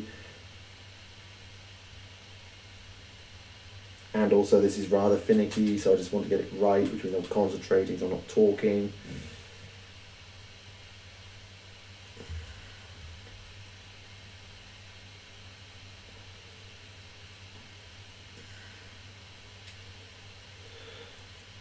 Right, the OSR is in terms of personal opinion. Right. I'm a bit of a sucker for order and for death are my two like grand alliances of choice. So like Daughters of Khaine and Stormcast are up there. Fire Slayers, Caradron Overlords. Oh God. Sylvaneth are alright, Seraphon are alright. Flesh Eater Courts, I really like Flesh Eater Courts. I haven't looked too much into Legions of Nagash, but they do look good fun. Bone Splitters, cool enough. Iron Jaws, pretty cool. Beastclaw Raiders, quite cool. Like, I don't think there's an army that I actually dislike properly, unless I'm talking with salt on the brain.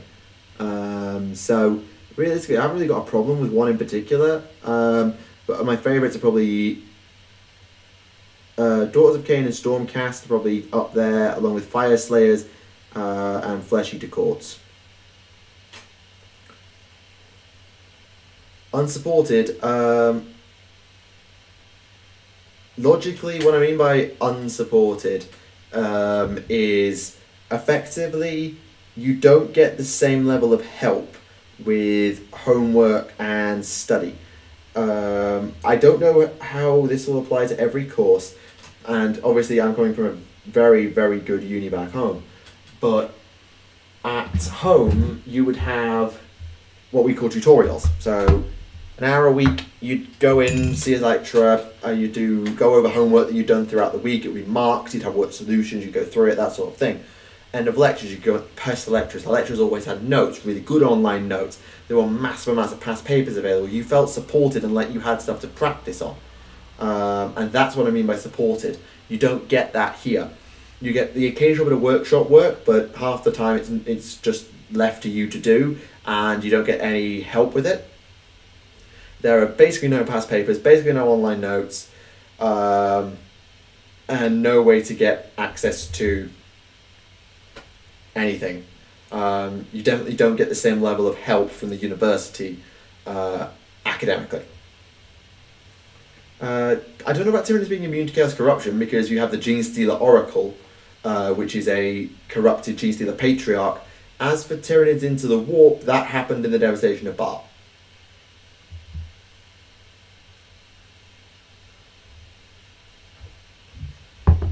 I don't think Tyranids particularly want to travel through the Warp, but they're certainly not immune to it. They can feel it. Because when Kabanda started coming through the Devastation of Baal, the Tyranids just started screaming. It was hell for them, from what we can tell. Obviously, we didn't get it from their point of view, we got it from the Imperial one, but it was hell for the Hive Fleet to be exposed to the raw stuff of the Warp like that.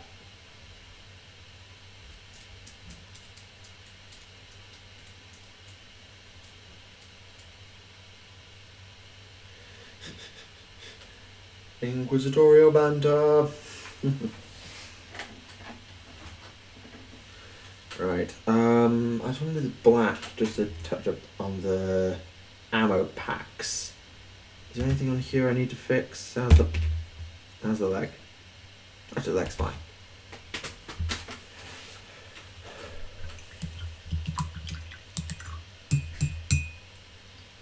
Chaos demonic creatures will probably not have very good nutrition in the long run.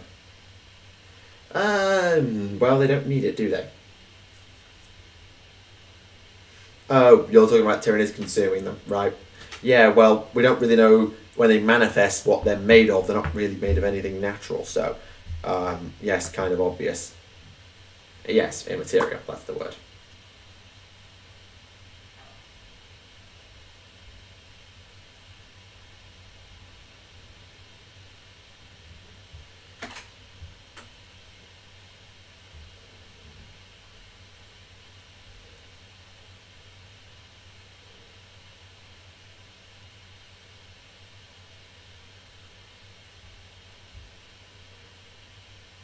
Nope, Earthcast, always Earthcast.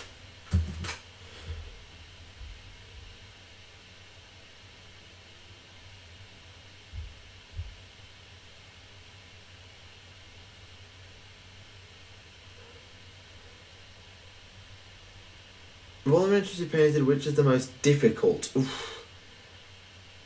Probably it would be Magnus, just because of the amount of detail that is on that model. Like, bloody hell, that model is intricate.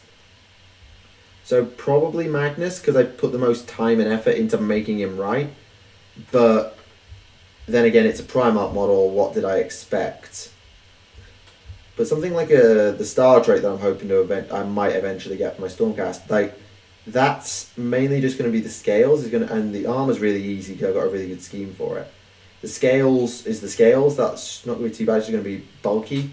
So yeah, not too bad. Yeah, that's the way the stream's set up. I've set it up to try and minimize lag for you guys, and as a result, there's a lot of latency between what you type and what I see. So between what you see and what I see. That's the trade-off. Is the Oracle still canon? As far as I'm aware, the Oracle is still canon. It's certainly not been retconned to be not canon. It's certainly not come out and said it's not canon. So make of that what you will, I suppose. Just need to do the silver on those ammo packs actually, and then I can say that they're ready to be washed.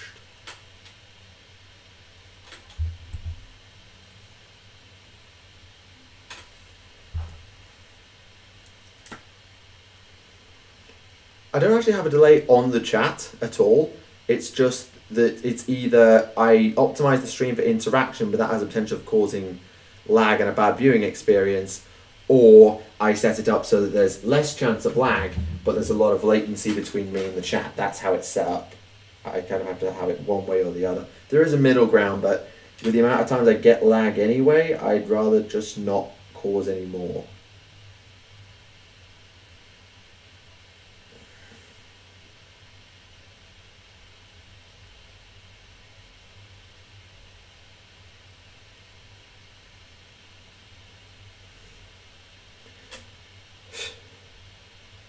Inquisitor Commandeer's Imperial Knight for personal use. Ding!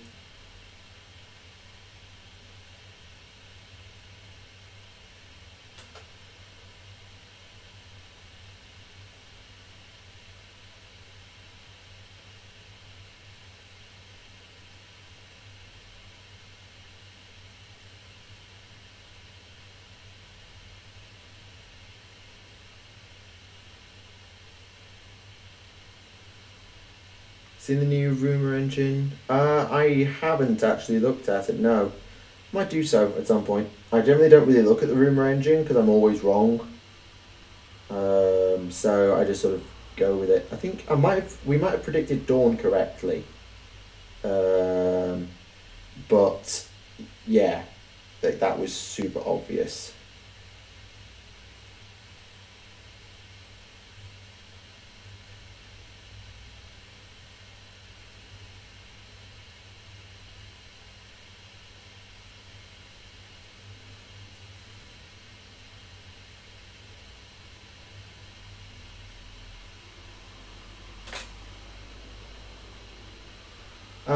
Probably Xenos.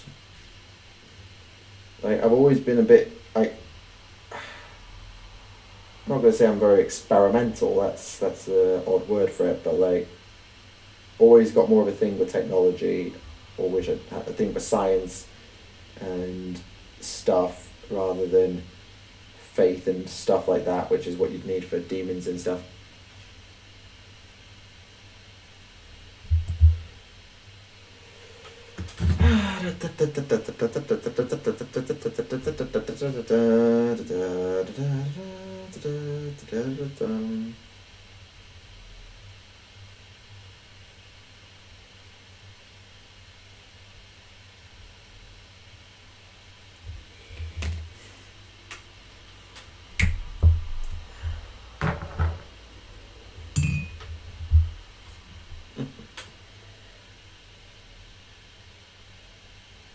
Has ever hit given us with the Void Dragon on Mars? Do you think Mars will ever have its up jumps the devil moment?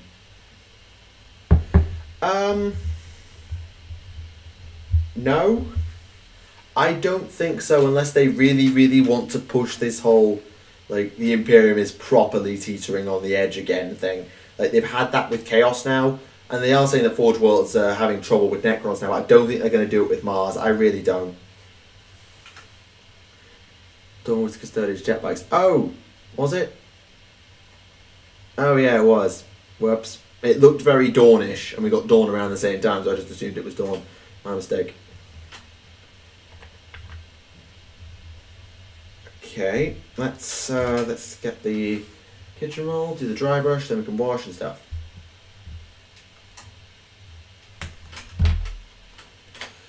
Let's get you out the way. I should probably do a video on that at some point. Then I'm not going for the game. Something to consider. Something to consider.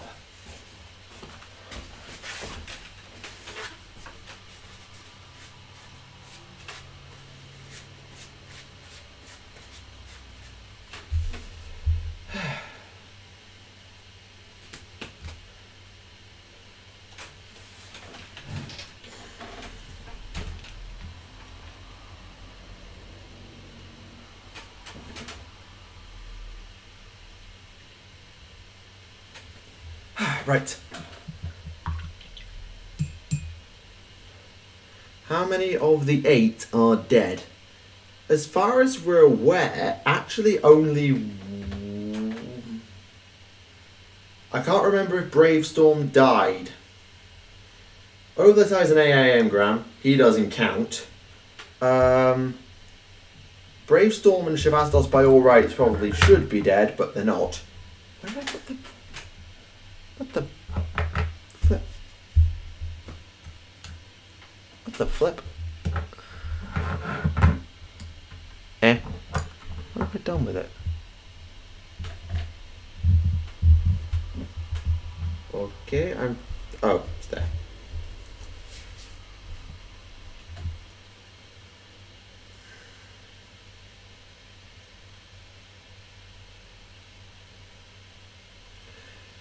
There we go. Right, raise that.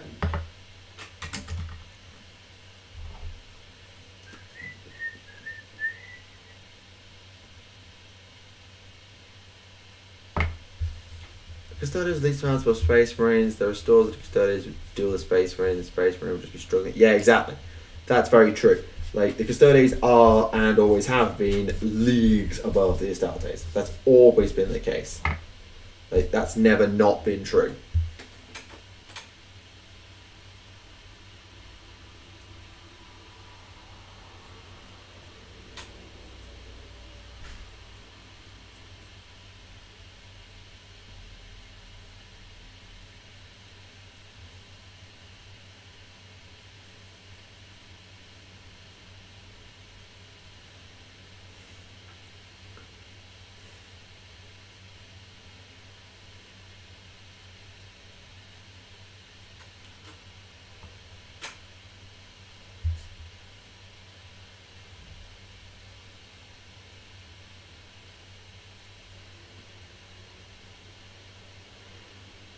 You really don't want to pick a fight with Bane. You really don't.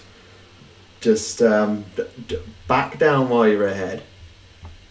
We get more lore and screaming on more obscure Tau characters. I had to learn more about Torch Star. She seems fun. That was the upside of having the Farsight Enclave supplement, is we got more lore on the 8. But realistically, there's going to be less space for each individual character to get lore in the new codex because they've been brought back together.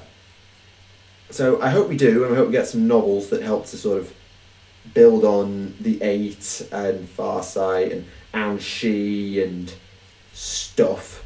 I do hope we get that, but I wouldn't hold out a huge amount of hope if I were truthful. Will capacity of a Custodes fall between a Primarch and a Astartes? Yes. Generally, there were some who said Constantine Valdor was like up there with the Primarchs. He wasn't quite, but the Custodes were better than the Astartes, but worse than the Primarchs, as a rule.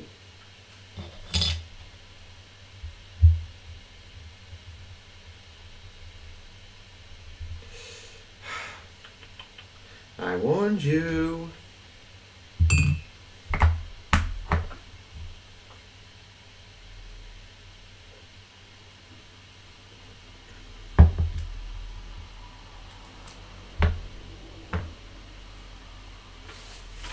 Okay. Plonk.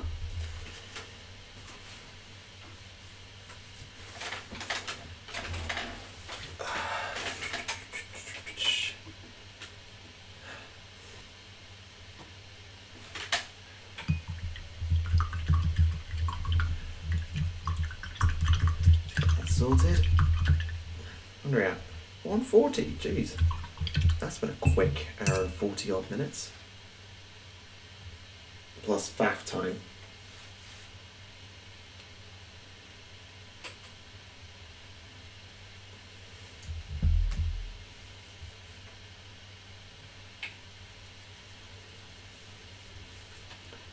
Okay, sorted and wash.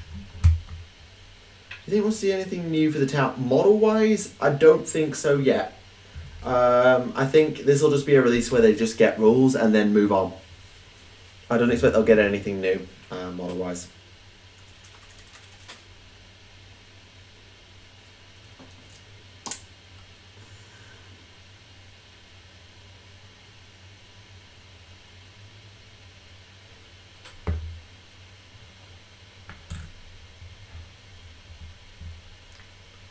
Do you play any 40k video games? The last one I played was Space Marine.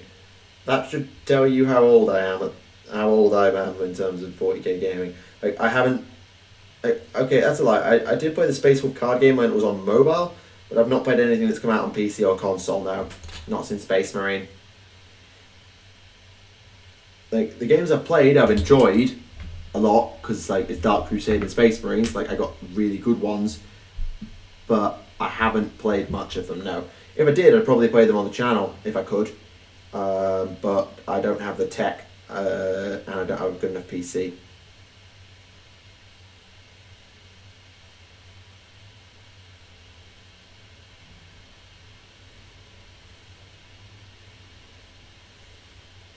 New rules and lore is good enough, yeah. Like, it's enough for now to get us going, because I just need to get everybody up to date, really. That's the main thing, is just get everybody up to date. You see the very towel-looking image of the rumour engine. Like I say, I haven't really looked at the rumour engine, if I'm being truthful. I don't generally look at it. I saw Deathwing had its issues when it came out, if we're referring to the same game. Sort of a bit like Left 4 Dead in 40k. Like, I saw that and like, it looks fine, but I'm not going to go out of my way to play any of it. Like, it's nice that it's there and I hope it does well because it raises the profile of 40k, but it's not my thing. Like, there are other YouTubers who can do it better than me and get you like a better quality experience, so I think it's better to just trust it to them.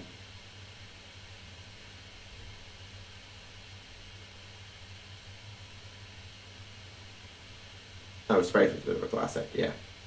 Space Marine, yeah, it's getting on a bit now. It's been a while since it came out.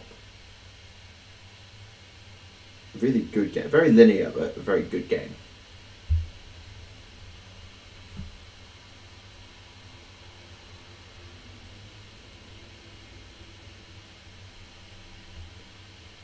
Necron and Tower is shaping up to be big plots.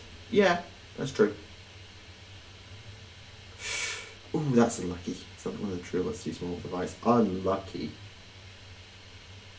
I don't really know what to advise, but ouch. You have my sympathies.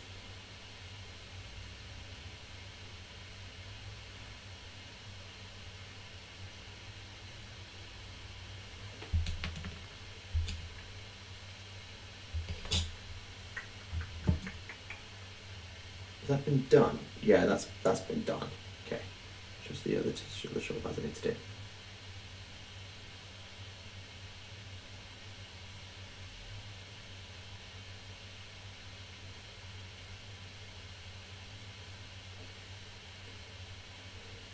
Yeah, the new lore that we are getting for the new Xenos, for the Xenos races, looks really intriguing. Like with the Necrons rising up a lot, and obviously this whole Tau 5th Sphere, Startide Nexus thingy-jib, what's with that? There's many questions, and I'm looking forward to the answers. Plus the Drakari are going to be interesting as well. We don't know what the Startide Nexus is. We don't know. That's the beauty of it. At this exact moment before the Codex, we don't know because they haven't announced what it is. It might be Webway, it might be Warp, it might be something else entirely. We don't know.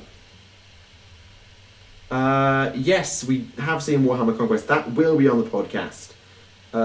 We do discuss that on the podcast this week. So there's your hint for tomorrow's podcast. We discuss Warhammer Conquest. And it looks really good.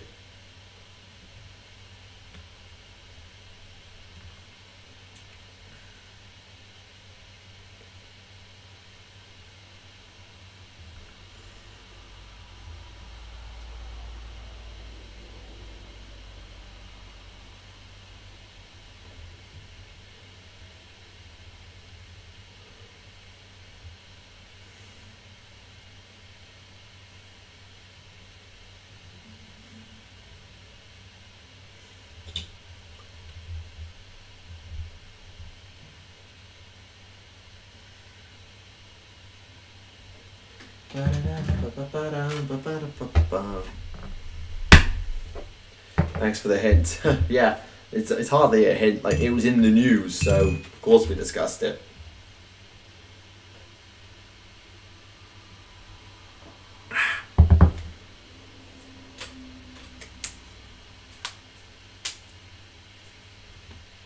Ow.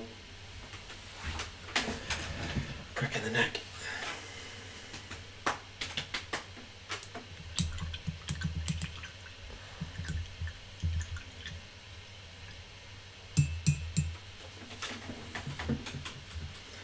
Oh dear.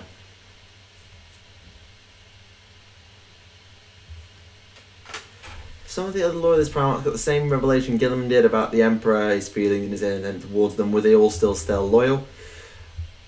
Probably some of them. Most of them would. I can't think of any that would straight off the bat run. I can't think of any particularly. Can Max, I can't afford half the Forge, Bane, Necron decks plus Tower decks, but quite all of it. You don't require it to live. Come on. Like, as much as I enjoy this hobby and enjoy playing it, my finances will always put the hobby second.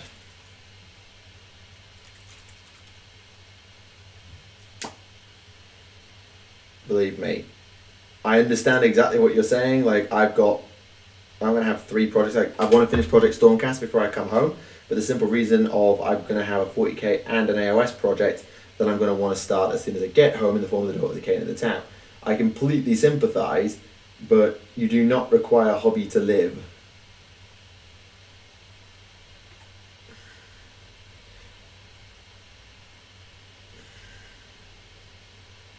If it were essential to live, it would be much cheaper for a start.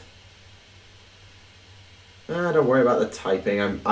If you've seen sometimes with the quality of the typing in the chat, I can translate slightly dodgy text fine. Do not apologise. It's all good.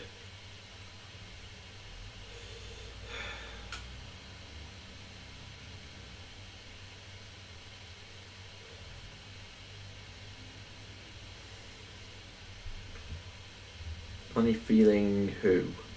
Oh, the Tau. I have a funny feeling they might knock on the door of the Imperial Palace, having cleared the Eternal City. I don't see that somehow. No, we don't do 3D printing ever. Not going to have this full ramp, but if you're not willing to... Bollocks. If you're not willing to support the company that makes the game and the books and the models directly, then what is the point? You have to support them, because if you don't, one day they're not going to make enough money to keep the games going, and then you're not going to have a game, and then, well, yeah, problems. So I'll never support 3D printing.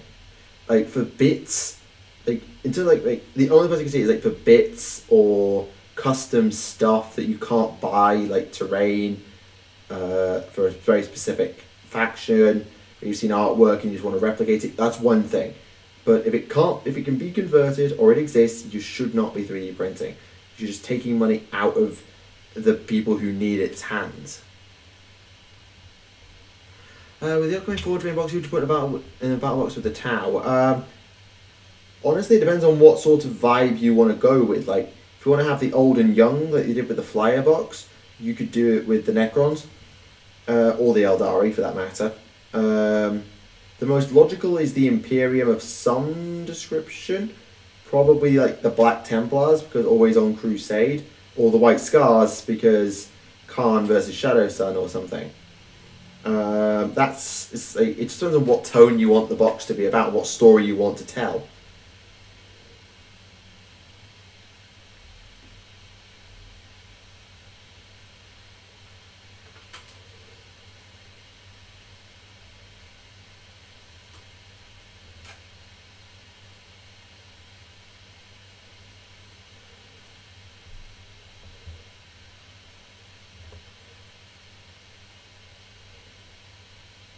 If you're worried about your alcohol, leave it with me. I don't drink.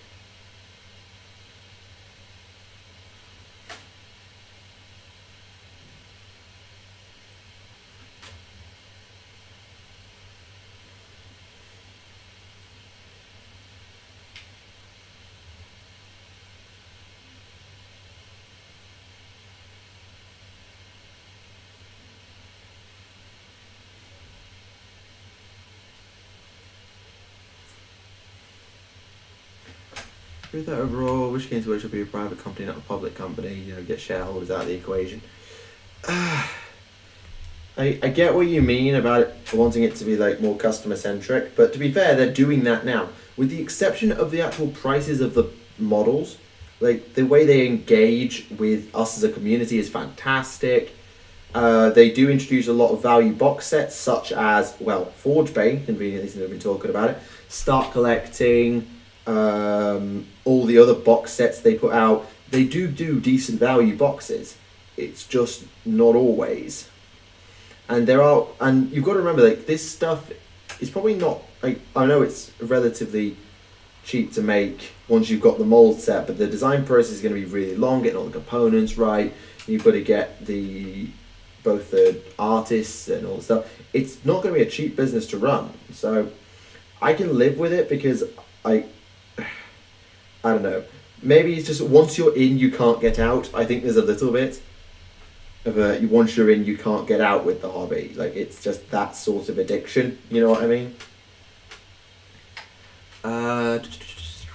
Wouldn't want to hurt the company, which is why I buy most of the video games. Here's what it like, that's fair. Like, if tabletop's not viable, support them in another way. Sure, absolutely, it's great.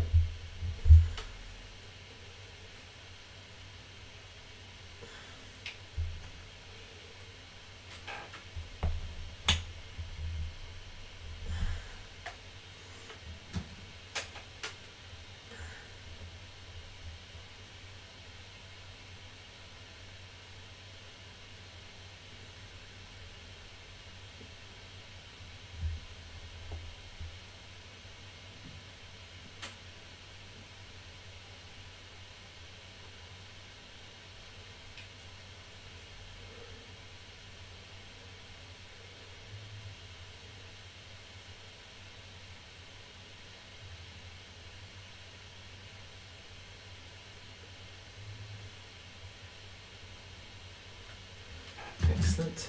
Just need to highlight, and then we're done with this model. Probably about 2 hours 15, and then we'll call it a stream. That's not bad.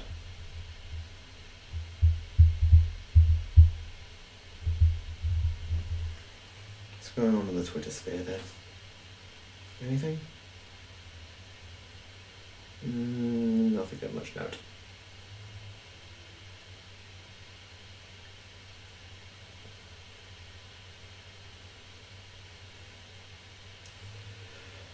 Okay, good to know, good to know, good to know.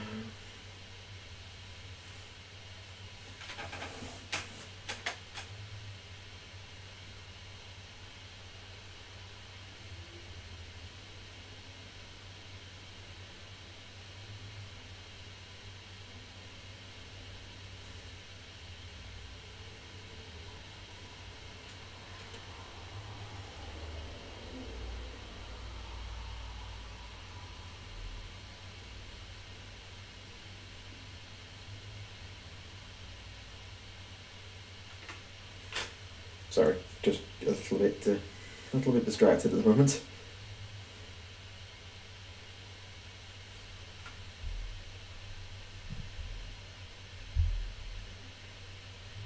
Actually, I keep forgetting this is a thing. I doubt really it's going to make much difference for us, but, well, there. Fix that now.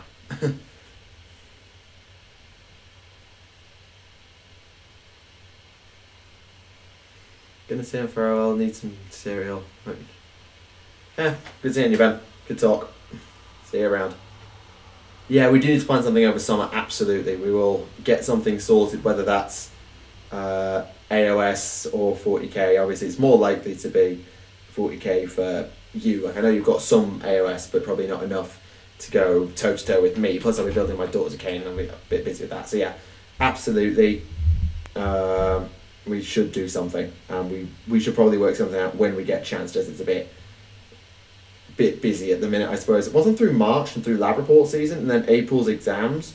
No, April's actually got a decent time, so I'm quite quiet, and then May is exams, then June I'm home. Yeah. That's probably the closest I can do. What was that? Do you think GW are missing a trick, not selling upgrade kits for other races like Genes of the Card upgrades, Death Watch upgrades, but things like Craftworld, Glyphs, Necron Runes, or Tau? Well, they have transfer sheets for that. I know a lot of people use them, but they have transfer sheets for that, and there are Farsight Enclaves ones. There were Farsight Enclave shoulder pads released before, it's just most people probably just weren't buying them because what's the point? So realistically, if you've got transfers, you can do most of that. Got painted up to 3,000, nice! Managed to escape the hobby, 19 years clear, then saw Plastic Mark III Marines. Ha! CSM versus over a few weeks. Yeah, that probably is the best idea. Probably CSM versus Tau, because we'll both have a Codex for 8th edition, all that stuff. I'll just need to probably, if I get the Tau Codex shipped out to me from England, I should be pretty up to speed with at least what the army does, though I won't have had to do much play testing by the time we get to that stage. But we can make something work, absolutely. Highlight, silver.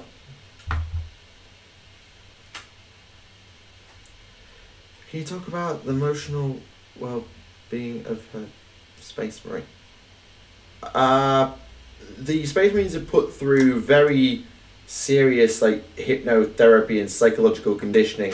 Their emotional well-being is then tended to by the chaplains who sort of look after their spiritual health, make sure that they're still 100% loyal and all of that stuff. That's pretty much how it goes. And if they need it, there's the prayers. If you get isolated, your mind can wander, and that's sort of one of the reasons you get renegades. But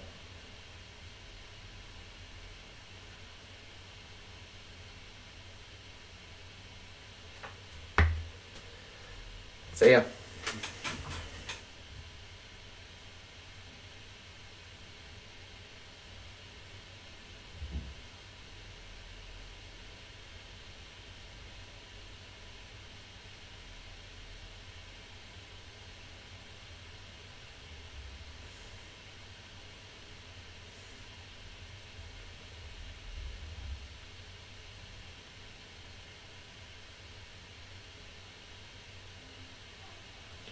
Space Marines have a lot of fun. Didn't realise how happy they tend to be. Yeah, it sort of varies from chapter to chapter. Some of them do sort of like have a lot of banter with each other, like the Space Wolves in particular, probably best known for it. I don't remember the old ones. Some of them might, although I think they're probably passed a little bit into myth as well. I don't know quite. Probably they do, but not all of them do, I suspect. Do I have any Primarchs of Dad? No. The Primarchs were like flawed as hell.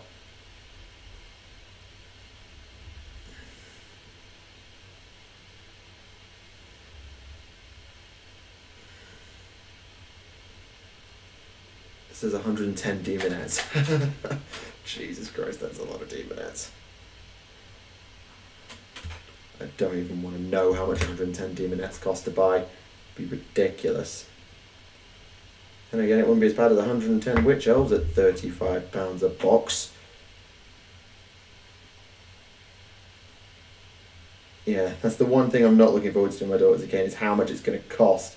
Because witch elves are £35 a box, and they haven't changed it because it's the same kit. So the Blood Coven thing is going to be very, very, very hard to get, but very, very valuable. What I'm painting, it's not finished obviously, it's in the highlighting stage now, is a Stormcast Vanguard Hunter Prime. There's really not a lot of detail on it. If you want to see what my Vanguard Hunters look like in a bit more detail, then I covered them back in episode 2 of A Town Called Malice, my Age of Sigmar hobby project, which is on the channel.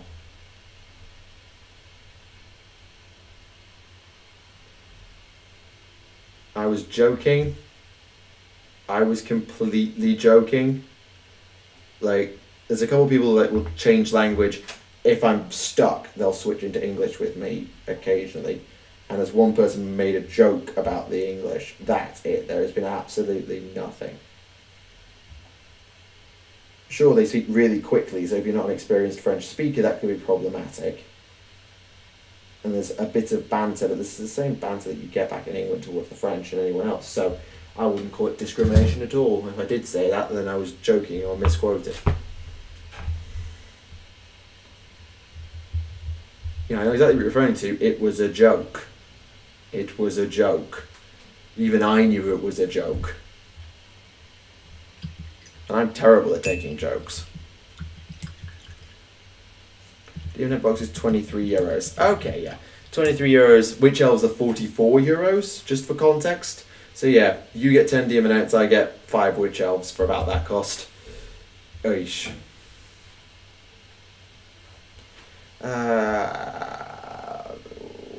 Gold. Problems with metallic paints, they take an hour and a half to shake and then split really quickly because they're either watery or they just go stale and it's a nightmare and ugh. Don't like metallic Citadel paints. I really don't.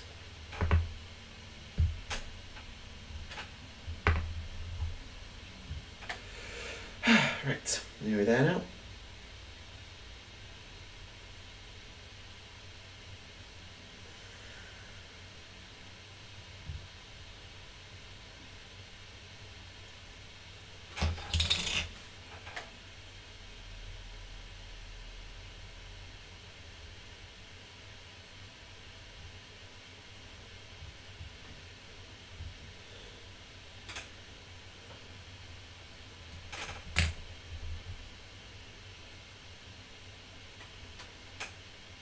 I have nothing to say to that because I have no real experience of it and I'd rather not talk about it because I don't know.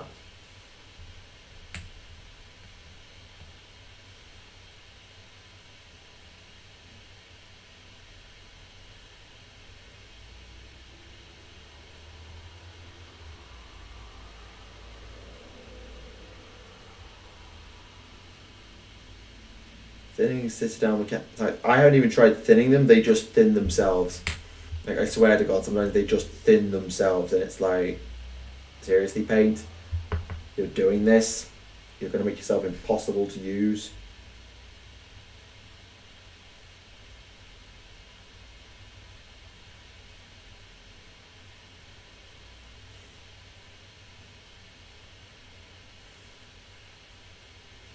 Like, when they work, they look great, but God, they're a pain. Going to AOS doubles in Warhammer 1 in a couple of weeks. So what do you think of Fate Weaver, Lord of Change, Gaunt Summoner, 20 Horror, 60 Bloodletters, 1 Bloodthirster, and a Bloodsecrator? Oh. Does a Bloodsecrator work on Demonic Khorne? I thought that was only Mortal Khorne.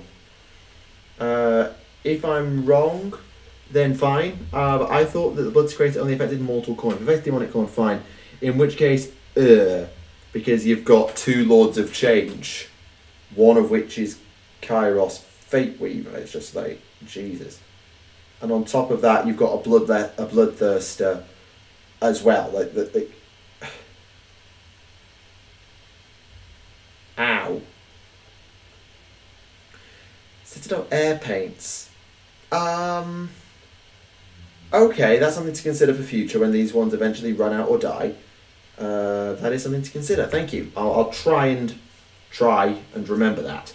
I'll probably forget in like 10 minutes because I know what I'm like, but good to know. Thank you.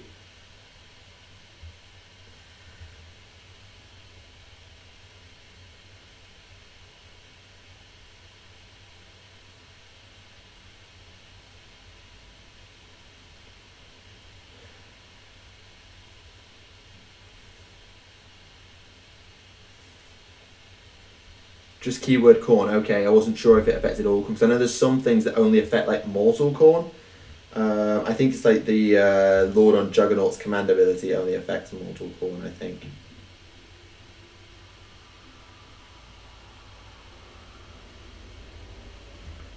What would you say has been your favourite release of 2018? Oh, Jesus Christ. Favourite release of 2018? Oh my goodness me, I don't know. I'm heavily biased to say Daughters of Khaine, because like they're an army that I already collect and I haven't seen the full tower release, whereas like the tower's just getting rules and that's great, but in terms of my favourite release, it's probably Daughters of Khaine.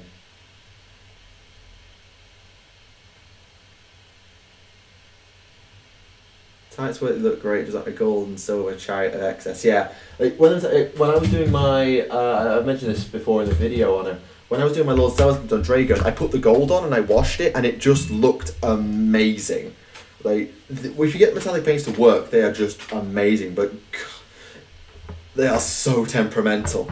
So temperamental sometimes. Excuse me. Right, red, white, glue done. Red, white, glue done, yeah.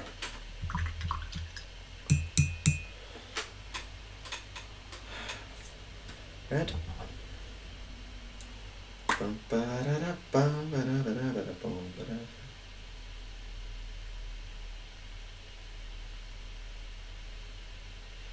They're separate and dry, you can thin them, shade them, and they'll remix better. That'll be the air paints, I assume, yeah. I've never had to like try and thin a paint. It's just sort of been, it's the way it is, and it's been fine because mostly they've thinned themselves and then become unusable and then unmixed and like separated. But that's good to know. I'll, like I say, I'll try and keep it in mind for more than 10 minutes.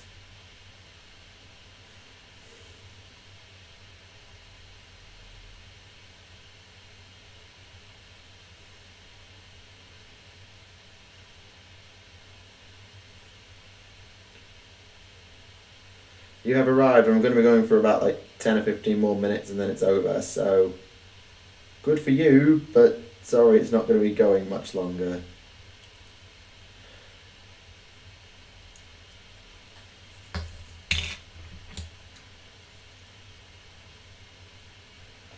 Oh, normal GW. Yeah, I know what you're saying. It's just like I would just have absolute nightmares with paints. Like, I've had paints dry out on me. I've had paints go completely watery on me, and just become various degrees of unusable. I just make do like with what I've got, and it's fine. Like the red I'm just currently putting on, like that's pretty much all dried to the bottom of the pot at this point, and I'm just getting what I can off of it. Half of it's dried to the bottom of the pot.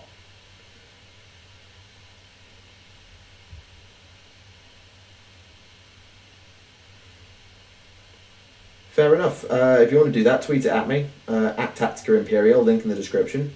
That is one of the very few times I'm ever going to plug it, because I barely ever do. But yeah,